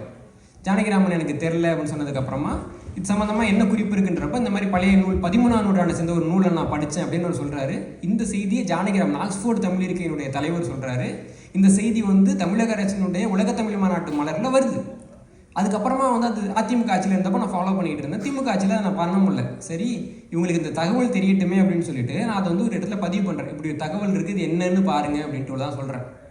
உடனே இன்றைக்கி ஆட்சியில் இருக்கக்கூடிய கட்சியை சேர்ந்தவர்கள் அவங்க ஐடிவி மூலமாக எப்படி வந்து இதெல்லாம் நடந்திருக்குதோ, இவங்க என்ன பெருமை பேசுகிறாங்க, பழைய பெருமை பேசுகிறாங்க அப்படின்னு. அப்போ வெள்ளைக்காரன் சொன்னாலும் ஏற்றுக்க மாட்டான், ஆக்ஸ்போர்ட் தமிழ் இருக்கையில் வந்தாலும் ஏற்றுக்க மாட்டான், உலகத்தமிழ் மாநாட்டு செம்மொழி மலரில் வந்தாலும் ஏற்றுக்க மாட்டான். அப்படின்னா முரசொலியிலே நான் வரலாறு எழுத முடியும்?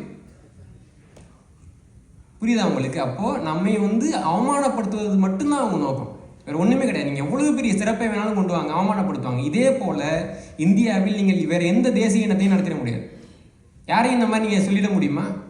இது வந்து நம்ம ஒருத்தவங்களோட நம்பிக்கையை கொச்சப்படுத்த முடியுமா? நம்ம வரலாற்றில் பேசுகிறோம், நம்ம வரலாற்றை கொச்சப்படுத்துகிறாங்க. ஆனால் பிறருடைய நம்பிக்கையை கூட யாரும் கொச்சைப்படுத்த முடியாது. ஆனால் நம்ம அதை வேடிக்கை பார்க்குறோன்றது தான் இங்கே வந்து ரொம்ப ஒரு சுகமான ஒரு விஷயமா இருக்குது. அப்போ எதாக இருந்தாலும் மறுக்கிறதுக்கு ஆய்வு பண்ணி மறு, அவ்வளவுதான். திருப்பி இவங்க என்ன சொல்லுவாங்கன்னா, நம்ம தமிழர்கள் ஏமாத்துறதுக்கு ஒரு அருமையான வார்த்தை ஒன்று கண்டுபிடிச்சிருக்காங்க. தமிழர்கள் ஏதாவது ஒன்று கையில் வச்சுருந்தோம்னா, ஐயோ சமஸ்கிருதம் கீழே போட்டுரு அப்படிம்பாங்க.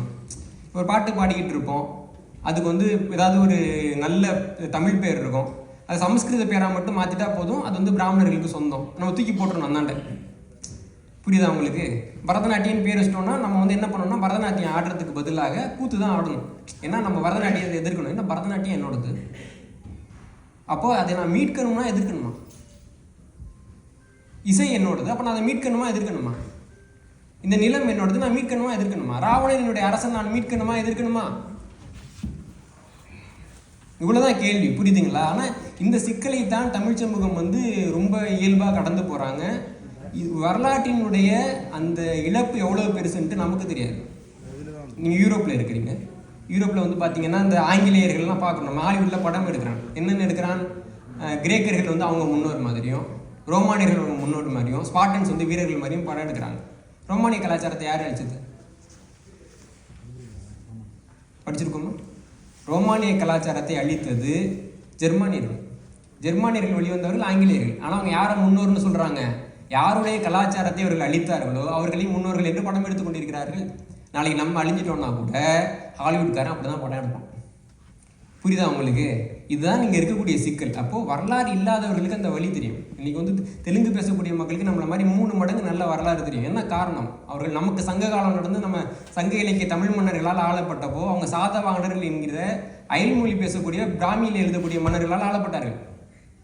நாம் அதுக்கடுத்து பிற்கால சோழர் சேரர்கள் தமிழ் மன்னர்களால் ஆளப்பட்ட காலத்தில் அவங்க கன்னடம் பேசக்கூடிய சாளுக்கியர்களால் ஆளப்பட்டார்கள். நாம் இங்கே பெரிய அரசன்னு சொல்லிட்டு தமிழ் அரசர்களை பட்டியல் போடுறப்போ ஒரு தெலுங்கு அரசனை கூட பட்டியல் போட முடியாமல் துளுவை தாய்மொழியாக கொண்ட கிருஷ்ணதேவராயர் அவங்க அரசர்னு போய் சொல்லி இன்றைக்கி வரலாறு சொல்லி கொண்டிருக்கிறார்கள். அப்போ அவனுக்கு தெரியும் வரலாறுனா என்ன அப்படின்ட்டு. புரியுதா உங்களுக்கு? நமக்கு வரலாறு கொட்டி கிடைக்கிறது. நம்ம தமிழ்நாட்டில் வந்து ஒரு தண்ணி கிடச்சிச்சின்னா இப்படி வந்து இப்படி ஊற்றி குளிப்போம்ல, அந்த மாதிரி நம்ம வரலாறு கொட்டி கிடக்குது. அதனுடைய அருமை தெரியாமல் வாரி இறைத்து கொண்டிருக்கிறோம். ஆனால் நம்ம புரிஞ்சிக்க வேண்டியது என்னென்னா, நீங்கள் வாரி இறக்கிறீங்கல்ல, நீ குப்பைன்னு தூக்கி போடுறீங்கல்ல, அதை எடுக்கக்கூடியவர்கள் அதை உங்களுக்கு எதிராக பயன்படுத்துவார்கள். இது மட்டும் தான் நம்ம இங்கே புரிஞ்சிக்க வேண்டியது. இதுதான் நான் வந்து உங்களுக்கு சொல்ல விளையக்கூடிய செய்தி. ஏன்னா இங்கே நிறைய பேர் நிறைய துறைகளில் வந்து படிக்கிறீங்க இல்லைங்களா, மருத்துவருக்கு படிக்கிறீங்க, பொறியியல் படிக்கிறீங்க, விஞ்ஞானம் படிக்கிறீங்க. ஆனால் அந்த துறையில் தமிழுக்கு என்ன வேறு இருக்கிறது என்று பார்க்க வேண்டும். அதை நம்மோட எப்படி தொடர்பு படுத்துறது அப்படின்னு பார்க்கணும். அதில் நமக்கு என்ன வந்து ஒரு அட்வான்டேஜ் இருக்குது, நமக்கு என்ன எட்ஜி கிடைக்குது அப்படின்னு நம்ம பார்க்கணும். அப்படி பார்த்தா தான் நம்மளை வந்து உலகத்தை, ஏன்னா நம்ம வந்து நம்ம வரலாறை பேசுகிறோன்றதை யாரும் நமக்கு இருந்து பிரிச்சிட முடியாது. நமக்கு வந்து அதில் ஒரு எட்ஜி கிடைக்கும். இப்பயும் நீங்கள் பார்க்குறோம், யூதர்கள் படம் எடுக்கிறப்போ அவங்களுடைய யூத கலாச்சாரத்தை பிரதிபலித்து கொண்டே இருப்பார்கள். நம்ம பார்க்குறோம்ல, வேற எவன் எதை பண்ணாலும் அவனுடைய பண்பாடு நாகரிகத்தை அதுக்குள்ளே வைக்கிறான். ஆனால் தமிழன் மட்டும் என்ன பண்ணுறான்னா அப்படியே அது என்ன இருக்குதோ அதை அப்படியே எடுக்க வேண்டியது. இவனுடைய பங்கே அதில் இல்லாத மாதிரி. புரியுதா உங்களுக்கு? அப்போ நம்ம என்ன வேலை பார்த்தாலும் அதில் நம்மளுடைய ஒரு வரலாற்றை எப்படி மீட்டெடுக்கிறது, அதில் நம்ம அடையாளத்தை எப்படி காட்டுறது அப்படின்னு நம்ம யோசிச்சா மட்டும்தான் நாமும் நம்முடைய வரலாறும் நம்முடைய அடுத்த தலைமுறையும் வாழும். ஏன்னா நம்ம இன்னைக்கு இறப்பு அப்படின்றத எப்படி புரிஞ்சுக்கிறோம் அப்படின்னா, உடம்பு அழிஞ்சு போகிறதுன்னு புரிஞ்சுக்கிறோம். ஐடியாலஜி இறந்து போகிறதும் இறப்பு தான். புரியுதுங்களா? இன்னைக்கு தமிழ்ங்கிற ஒரு மொழி இருக்குது, நாம் தமிழர்கள். தமிழ் என்ற மொழி அழிந்து போனாலும் நம்மளாம் யாரு? இன்னைக்கு இந்தியாவே வந்து பான்பராக்க வாயினுங்க வடக்கணுங்கன்னு சொல்லிட்டு சில கோடி பேரை காரி துப்பிக்கிட்டு இருக்குது. அவங்களுக்கு எந்த ஒழுக்கமும் இல்லை, எந்த நேர்மையும் இல்லை, எந்த அறமும் இல்லை. ரொம்ப கீழான வேலையை செய்கிறார்கள். மேலான வேலைக்கு வரணும்னு எண்ணமே கிடையாது. நம்ம பார்க்குறோம் இல்லைங்களா? அவங்கெல்லாம் யார்? அவர்கள் எல்லாம் ஒரு 10வது நூற்றாண்டுக்கு முன்னாடி சொந்தமாக மொழி பேசிக்கொண்டு நாகரிகமாக இருந்த மக்கள். 12வது நூற்றாண்டில் வந்த ஹிந்தின்ற மொழியை வந்து அவங்களுடைய தாய்மொழியை அழிச்சிட்டு இன்றைக்கி அவனுக்கும் அவன் தாய்மொழி தெரியாது, அதனால அவன் வரலாறு தெரியாது. நம்முடைய மொழி நாளைக்கு அழிஞ்சு போச்சுன்னா நம்மளும் இன்னும் 2 பாக்கெட் பான்பராக வாங்கி வாயில போட்டு பக்கத்தில் உட்காந்து துப்பிக்கிட்டு இருக்கோம். அதான் நம்முடைய முன்னாடி இருக்கக்கூடிய சவால். அதனால அதோட சீரியஸ் நம்ம கொஞ்சமாவது புரிஞ்சுக்கிறோம். அது புரிஞ்சிக்கலை அப்படின்னா அதுக்கு நாம் கொடுக்க வேண்டிய விலை பயங்கரமாக இருக்கும். 2009 ஆண்டு வரைக்கும் வரலாறு பேசாமல் இருந்ததனுடைய விலை தான் இன்றைக்கு நாம் கொடுத்து கொண்டிருக்கிறோம். நாம் இன்னைக்கும் பேசலை அப்படின்னா நாளைக்கு விலை கொடுக்கறதுக்கு நம்ம இருக்க மாட்டோம். அவ்வளோ. நன்றி, வணக்கம்.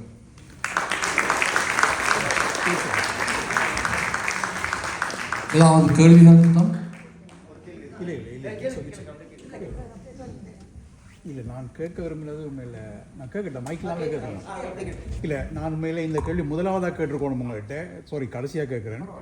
இல்லை, என்னென்னு சொன்னால் நீங்கள் பரவலாக நிறைய விஷயங்கள் பேசுகிறீங்க. உங்களோட புத்தகங்களையும் பார்த்து நான் வந்து நிறைய பரவலாக வெவ்வேறு விஷயங்களை பற்றி எழுதிட்டீங்க. இந்த கேள்வி என்னென்னா, நீங்கள் யார்? உங்களோட கல்வி பின்புலம் என்ன? உங்களோட ஆய்வுகள் வந்து நீங்கள் தனிப்பட்ட முறையில் மேற்கொள்கிறீங்களா அல்லது வந்து ஏதாவது பல்கலைக்கழகங்களோட இணைஞ்சு மேற்கொள்கிறீங்களா? உங்களை மாதிரி ஆட்கள் தனிப்பட்ட முறையில் நீங்கள் அல்லது ஒரிசா பாலு போன்ற ஆட்கள் ஒவ்வொருத்தரும் தனிப்பட்ட முறையில் ஆய்வுகளை மேற்கொள்வீங்கள்னு சொன்னால் அது பற்றிய உங்களோட ஆத்தென்சிட்டி என்ன? இது எவ்வளவுக்கு இது ஒரு ஒரு அமைப்பாக நீங்கள் இல்லாமல் ஒரு பல்கலைக்கழகத்தோடு இணைஞ்சு இதை செய்யாமல் தனித்தனியாக செய்யும் பொழுது ஏற்படுற அதுமா நம்பகத்தன்மை பற்றி தான் நான் கேட்குறேன். இது உங்கள் மீது குற்றச்சாட்டு. சின்ன எளிமையான கேள்வி கேட்குறேன். இப்போ வந்து ஆரியர்கள் வந்து மேற்கோள் காட்டக்கூடிய மிக முக்கியமான ஆத்தர் வந்து மேக்ஸ் முல்லர். எது சொன்னாலும் மேக்ஸ் முல்லர் சொல்லிட்டாருன்னு சொல்லுவாங்க. மேக்ஸ் முல்லர் அவருடைய கல்வி தகுதி என்ன? எத்தனை முறை அவர் இந்தியாவுக்கு வந்திருக்காரு? இல்லை, நான் உங்களை நான் உங்களுக்கு பொதுவாக பொதுமக்கள் தெரிஞ்சுக்கலாம் அதுக்காக கேட்குறேன். மேக்ஸ் முல்லருடைய கல்வி தகுதி என்ன? அவர் எத்தனை முறை இந்தியா வந்திருக்காரு? கல்வி தகுதி கிடையாது. இந்தியாவுக்கு வந்ததே கிடையாது. அவரை மேற்கோள் காமிச்சு தான் இன்னைக்கு வரைக்கும் வந்து இவங்க சொல்லிட்டு இருக்காங்க. அதே மாதிரி இப்போது சரஸ்வதி நதின்னு ஒரு நதி வந்து இந்தியாவில் ஓடிச்சு. சரஸ்வதி நாகரிகம் வந்து பட்ஜெட்டில் வந்து மத்திய அமைச்சர் இந்தியாவில் பேசுகிறாங்க. அதுக்கு அவங்க மேற்கோள் காட்டக்கூடிய புத்தகம் மிஷேல் தனினோ அப்படிங்கிற எழுதின ஒரு காணாமல் போன ஆறுன்னு ஒரு புத்தகம், ஆத்த காணும் அப்படின்னு ஒரு புத்தகம். அந்த மிஷேல் தனினோவினுடைய கல்வி தகுதி என்ன? அவர் என்ன ஆய்வு பண்ணியிருக்கிறார்? அவர் வந்து ட்ராப் அவுட். இங்கே ஏதோ ஒரு மடத்துக்கு சும்மா சுற்றி பார்க்க வந்தவரை கூப்பிட்டு உட்கார வச்சு அவர் ஒரு எழுத சொல்லி அதை வந்து அவங்க வந்து பல்கலைக்கழக பாடத்திட்டத்துக்கு கொண்டு போயிருக்கிறாரு. இன்னைக்கு வரைக்கும் சோழர் வரலாறு பற்றி எழுதக்கூடிய எல்லாருமே வந்து மேற்கோள் காட்டக்கூடிய முதலாவது ஆசிரியர் நீலகண்ட சாஸ்திரி அப்படிங்கிறவர். நீலகண்ட சாஸ்திரி அவர்களுக்கு தமிழ் சரியாக எழுத படிக்க தெரியாது. அவர் எப்படி கல்வெட்டு படித்தார்? யாராவது கேட்டிருக்கோமா? கேட்க மாட்டோம். ஆனால் நம்ம வந்தால் மட்டும் நம்ம கல்வி தகுதி கேட்கப்படும். ஏன்னா அவனுக்கு அறிவு இருக்குது, நமக்கு இல்லை. ரைட்? இது முதல்ல வச்சுக்கோங்க. ரெண்டாவது விஷயம் என்னென்னா, நான் வந்து முதுகலை வரலாறு படித்திருக்கிறேன். முதல் செய்தி. ரெண்டாவது, நான் இதற்கு முன்பாக தனியார் துறையில் பணியாற்றிருக்கேன். 2 ஆண்டுகள் வந்து ஒரு தனியார் தொலைக்காட்சியில் ஆய்வு பிரிவு தலைவராக நான் பணியாற்றி இருக்கிறேன். 2018ஆவது ஆண்டில் தமிழக அரசு மிகச்சிறந்த வரலாற்று நூலுக்கான விருதை எனக்கு கொடுத்திருக்கிறது. இன்னைக்கு யார் வந்து எந்த தமிழ்நாட்டினுடைய தொல்லியல் துறை இருக்கோ அந்த தொல்லியல் துறையில் நான் மாணவர்களுக்கு தொல்லியல் வகுப்பு எடுத்துக்கிறேன். மத்திய அரசினுடைய செம்மொழி தமிழாய்வு மத்திய நிறுவனத்தில் நான் 2 முறை உரையாற்றி இருக்கிறேன். இது போக என்னுடைய ஒரு நூல், இப்போ வந்து இந்த ஆயுத தேசம் அப்படிங்கிற நூலுக்கு வாசிய குழந்தைசாமி அறக்கட்டளையினுடைய விருது கொடுக்கப்பட்டிருக்கிறது. இது போக வந்து என்னுடைய ராஜராஜ சோழன் அப்படிங்கிற ஒரு நூலுக்கு தொல்லியல் ஆய்வாளர்கள் அடங்கின ஒரு குழு வந்து விருது கொடுத்திருக்கிறது. இது போக பார்த்தீங்கன்னா என்னுடைய ஒரு நூல், இப்போ ஆயுத தேசம் அப்படிங்கிற ஒரு நூல் வந்து இப்போ ஆங்கிலத்தில் நாங்கள் மொழிபெயர்த்துருக்கிறோம். எனக்கு மொழிபெயர்த்து கொடுத்தவர் வந்து சுந்தர் பிச்சையருடைய கிளாஸ்மேட்டாக இருக்கக்கூடிய அப்துல் ஹசன் அப்படிங்கிறவர் தான் எனக்கு மொழிபெயர்த்து கொடுத்திருக்கிறார். இது போக சில ஆசிய நாடுகளில் என்னை வந்து வருகை திரு பேராசிரியராக கேட்டுக்கொண்டிருக்கிறார்கள். நாங்கள் சீக்கிரமாக அந்த வேலைக்கு போகலான்ட்டு இருக்கோம். தமிழ்நாட்டில் பொதுவாக பார்த்தீங்கன்னா எல்லா நாட்டிலையும் வரலாற்று துறையில் நாணயவியல்னு ஒரு பிரிவு இருக்கணும். கேரளாவில் இருக்குது. ஆனால் தமிழ்நாட்டு அரசில் வந்து நாணயவியல் அப்படின்னு ஒரு பிரிவு இல்லை. ஒருவேளை அந்த பிரிவு தொடங்கப்பட்டால் இந்தியாவில் முதன்முறையாக நாணயவியல் துறையில் நிபுணர் சான்றிதழ் பெற்றவன் என்ற அடிப்படையில் என்ன தான் அங்கே நியமிக்கணும். அதுக்காக அந்த துறை தொடங்கப்படுது.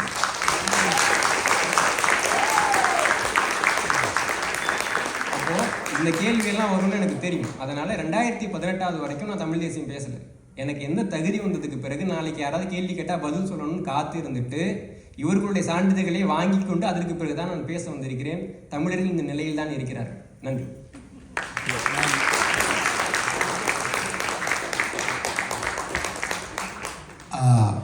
ராவனுடைய சிறப்பை ஆரம்பித்து தமிழ் மொழியுடைய செம்மொழி தொன்மை குறித்து சான்றுகளோடு தொல்பொருள் ஆய்வுகளோடு மிக அழகாக தொகுப்புரை வழங்கியிருந்தார். அதுக்கு முன்பு நான் சின்ன ஒரு விஷயம் சொல்ல வேண்டும். இங்கே எல்லாரும் கேட்ட கேள்வி வந்து ராவணனை பற்றி தான் கேட்டாங்க. ராவணனுக்கு நான் நினைக்கிறேன் அப்துல் கலாம் சொல்லி நினைக்கிறேன், சீதை வந்து தீக்குளிக்கிறான். அந்த சீதை சொல்லுகிறாள் வந்து, நான் தீக்குளிக்கிறேன், ராவணன் நான் கற்புக்கரசி என்று காட்டுவதற்காக அல்ல, ராவணன் கற்பில் சிறந்தவன் என்று காட்டுவதற்காக நான் தீக்குளிக்கிறேன் என்று அப்துல் எழுதியிருக்கார். நான் தீக்குளிக்கிறேன் என்னை கற்புக்கரசி என்று காட்டுவதற்காக அல்ல, ராவணன் கற்பில் சிறந்தவன் என்று எண்ணிப்பதற்காகத்தான் நான் ராவணன் சந்தேகப்பட்டான். சீதை தீக்குளித்தாள். எதற்காக? ராவணன் பெண்பித்தன் அல்ல, ராவணன் கற்பிலே அவன் தொடவே இல்லை. அதுதான் நாங்கள் சிறப்பு. இதை விட மேலதிகமாக நான் ராவணனை பற்றி சொல்ல முடியாது எனக்கு. அதோடு ஒரு சின்ன கதையோடு சொல்லிட்டுவார். 2 ஆப்கானிஸ்தானும் ஒரு சோமாலியனும் காய்ச்சிக்கிறாங்க. அவன் சொல்லிட்டான், அவனுக்கு வந்து ஆப்கானிஸ்தான் சொல்கிறான் வந்து ஒரு பிரிட்டிஷ்காரன் தான் எங்கள் நிலத்தைப்படி தோண்டுதான் ஒரு செம்பு கம்பி எடுத்தான். அப்படி என்ன நினைக்கிறாங்க மற்ற ஆப்கானிஸ்தான் தெரியாது. அந்த காலத்துலேயே நாங்கள் டெலிஃபோன் பார்த்துட்டோம். உடனே ஆப்கானிஸ்தானுக்கு வந்து எங்கிட்டே வந்து கிண்டுனாங்க, ஒன்றையும் கண்டுபிடிக்கல. நீ நினைக்கிறாங்க அப்போ அவங்க வந்து பெரிய ஆள். அந்த காலத்தில் நாங்கள் இன்டர்நெட் வயர்லெஸ் பாவிச்சிருக்கோம்னு சொல்லியிருக்காங்க. இது ஒரு பகுதிக்காது. அது என்ன சொன்னால், எங்களுக்கு இப்படி இவர் சொல்வதைப் போல வரலாறு நிறைய கிடக்கின்றது. நாங்கள் தமிழர்கள் என்று மாறு தட்டுவதற்காக வரலாற்று சான்றுகள் நிறைய இருக்கின்றன. நாங்கள் அதை பற்றி பெருமை பேசினால் பலர் நினைக்கிறார்கள் இவங்க பெருமை பேசித்தான் இவர்கள் தமிழன்னா பெருமை பேசியே சீரழிஞ்சு போகிறான்னு சொல்கிறாங்க. அதற்கு ஒரு இதாக நினைக்கிறாங்க, தப்பாக நினைக்கிறாங்க. இல்லை, நம்மை நாமே போற்றாமல் வேறு எவன் போற்ற போகிறான்? எங்களுடைய கலையினுடைய எங்களுடைய தொன்மையினுடைய நாங்கள் பார்க்கிறோம்.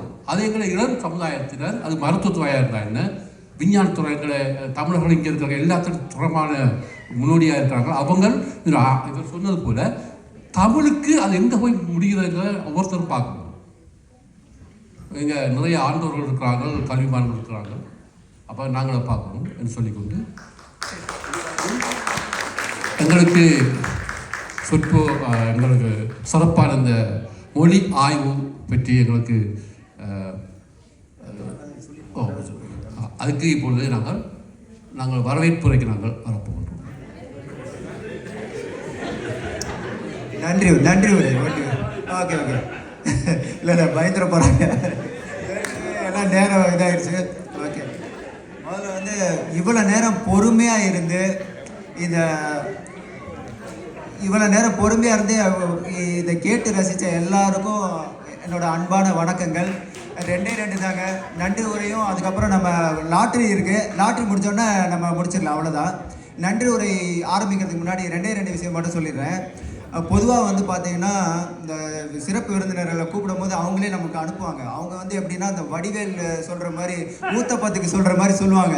முதல்ல ஒரு இதை எடுத்து அதில் கொஞ்சம் இப்படி பூ போல தூவி அது மாதிரி நிறைய கதை சொல்லுவாங்க. ஆனால் வந்து நம்ம அவங்கள கூப்பிடும் போது எப்படி சொல்லிடுறோம்னா ஒரு ஊத்தப்போன்னு சொல்லுவாங்களே, அது மாதிரி ஒரு எழுத்தாளர் வந்திருக்கிறார் அப்படின்ற மட்டும் சொல்லிடுவோம். அதனால தான் நிறைய பேருக்கு அந்த சிறப்பு விருந்தினரை பற்றி தெரியறதில்ல. பட் இப்போ மன்னர் பற்றி நம்ம சொல்லணும்னா அவரே சொல்லிட்டாரு. இப்போ அவர் வந்து பார்த்திங்கன்னா கிட்டத்தட்ட 5000க்கும் மேற்பட்ட நாணயங்களும் முத்திரை சேகரிப்பு வந்து சொந்தக்காரர் அவர். இவர் வந்து பார்த்தீங்கன்னு வச்சுக்கோங்களேன், இந்த காசுன்றது வந்து பார்த்தீங்கன்னா கேஷுன்றது வந்து காசுன்ற தமிழ் சொல்லிலேருந்து வந்ததுன்றதை வந்து நிறுவி இருக்கிறாரு. இது மாதிரி நிறைய விஷயம் அவரை சார்ந்து இருக்குது. ஸோ இதெல்லாம் நம்ம வந்து முன்னாடியே நாங்கள் சொல்லியிருக்கணும், சொல்லலை. அதே மாதிரி எங்கார் செல்வம் வந்து பார்த்திங்கன்னா தமிழ் சார்ந்து நிறைய பயணிக்கிறாரு. தமிழ் தேசியத்தையும் நிறைய போயிட்டுருக்கிறாரு. கிட்டத்தட்ட 16 லட்சம் தமிழ் சொற்கள் இருக்குன்றத வந்து அவர் வந்து எல்லாத்தையுமே தமிழ் சொல்ல வந்து இணையத்தில் வந்து சேர்த்துருக்கிறாரு. ஒரு சிறு தகவல். ஈழத்தில் ஒரு அகராதிகள் உருவாக்கப்படுது ஒரு 50 வருடங்களுக்கு முன்பு. சொற்றொகுதி அப்படிங்கிற ஒரு தலைப்பில் வெளியிடப்படுகிறது. கிட்டத்தட்ட ஒரு 50 அகராதிகள் உருவாக்கப்படுது. அதே காலகட்டத்தில் தமிழ்நாட்டு அரசும் அதே சொற்களுக்கு தமிழ் சொற்கள் இங்கே உருவாக்குறாங்க. தமிழ்நாட்டு அரசில் உருவாக்கப்பட்ட சொற்கள் இணையத்தில் வந்துருச்சு. நீங்கள் தேடுனா அந்த ஆங்கில சொல்லுக்கு இணையான தமிழ் பொருள் அதுதான் வரும். ஆனால் சொற்றொகுதிகளை விண்ணாக்கப்படப்படலை. அது இலங்கை அரசோட லைப்ரரியில் இருக்குது. அது காப்புரிமையோட வச்சுருந்து கொடுக்க மாட்டேன்னு சொல்லிட்டாங்க. அதில் உள்ள 70 அகராதிகளை எடுத்து அதை மின்னாக்கம் தொகுத்து ஒட்டுமொத்த சொற்றொகுதி சொற்களையும் பொதுவுடைமையாக வெளியிடப்பட்டுடுச்சு. இப்போது அத்தனை வருஷத்துக்கு முன்னாடி உருவாக்கப்பட்ட ஈழத்து சொற்கள் முழுமையாக இணையத்தில் கிடைக்குது. இதேமாரி ஒரு 500 அகராதிகள் ஒர்க் பண்ணியிருக்கிறோம். அதைத்தான் அது மூலயமா கிடைச்ச ஒட்டுமொத்த சொற்களோட எண்ணிக்கை 16 லட்சம். தமிழக அரசுக்கு 3 லட்சம் சொற்கள் பரிசளித்திருக்கிறோம். அதுமாரி பெரிய பட்டியல் போவோம், அதை அடுத்த முறை பார்த்துக்கலாம். ஓகே, சரி. இதில் இல்லை லொட்டோவுக்கு போகலாம். அதுக்கு முன்னாடி வந்து இதில் நமக்காக வந்து பார்த்திங்கன்னா இந்த ஒலிக்கு வந்து சிறப்பாக பணியாற்றிய ராமகிருஷ்ணன் கிசான் அவங்களுக்கு நம்ம ஒரு கையெழுத்து. அதுக்கப்புறம் வந்து பார்த்திங்கன்னா உணவு வழங்கல வந்து பார்த்திங்கன்னா நமக்கு உதவி செஞ்சவங்க வந்து பார்த்திங்கன்னா திருப்பதி, அப்புறம் வந்து மரித்ரா, நிட்டி, நிலாவதி, கல்பனா, ராஜபாஸ்கரன், புஷ்பராணி, பேரின்பநாதன், கிறிஸ்டபர் அற்புதராஜ், உதயா ஜெயசிங்கம், ரெமி, ரம்யா அன்பு, அனு சுரேஷ், ராஜா இவங்களுக்கும் நம்மளோட நன்றியை தெரிவிச்சுக்கலாம். அதுக்கப்புறம் இந்த விழாவில் வந்து ரொம்ப சிறப்பாக தொகுத்து வளர்ந்த நம்ம தேவதாஸ் பேரிஸ் அவருக்கும் நம்ம நன்றியை தெரிவிச்சுக்கலாம். இந்த விழாவில் வந்து ஒரு சிறப்பு அங்கமாக இருந்த அந்த ராவணன் நாடகம் வந்து அதை எழுதினது வந்து நம்ம சிவகுமார், அவருக்கு ஒரு நன்றியை சொல்லிடலாம். ஏன்னா ரொம்ப பெரிய மனிதர். அதில் நிறைய முரண் கருத்து இருந்தது. அதெல்லாம் மாற்றிக்கலாமா அப்படின்னு கேட்டப்போ எந்த ஒரு தயக்கமும் இல்லாமல் ஒன்றும் பிரச்சனை இல்லை, அதெல்லாம் நீங்கள் மாற்றிக்கோங்க, எனக்கு என்னோடய கருத்து மட்டும் போய் சேர்ந்தால் போதும் அப்படின்னாரு. அதுக்கு எங்களோட நன்றிகள் கரிகாலன் பேரவை சார்பாக. அதுக்கப்புறம் அந்த நாடகத்தை பொறுத்தவரையும் பார்த்திங்கன்னா அந்த உடை, அந்த ஒப்பனை இதிலெல்லாம் வந்து ரொம்ப மெனக்கட்டாங்க. நம்ம ஜோதி மகேந்திரன் அவங்க, அப்புறம் மரித்ரா, அப்புறம் வந்து உதயா, இவங்களுக்கு வந்து அவங்களுக்கு நன்றியை தெரிவிச்சிடுவோம். இதுக்கப்புறம் கூட நம்மளுக்கு ஹெல்ப் பண்ணது வந்து பார்த்திங்கன்னா கிளெமெண்ட் ஏசுதாஸ், அவங்க உதவி நிறைய பண்ணியிருக்கிறாரு. நன்றி. அடுத்து வந்து நம்ம லாட்ரி பார்த்துடலாம். லாட்ரி பார்த்துட்டு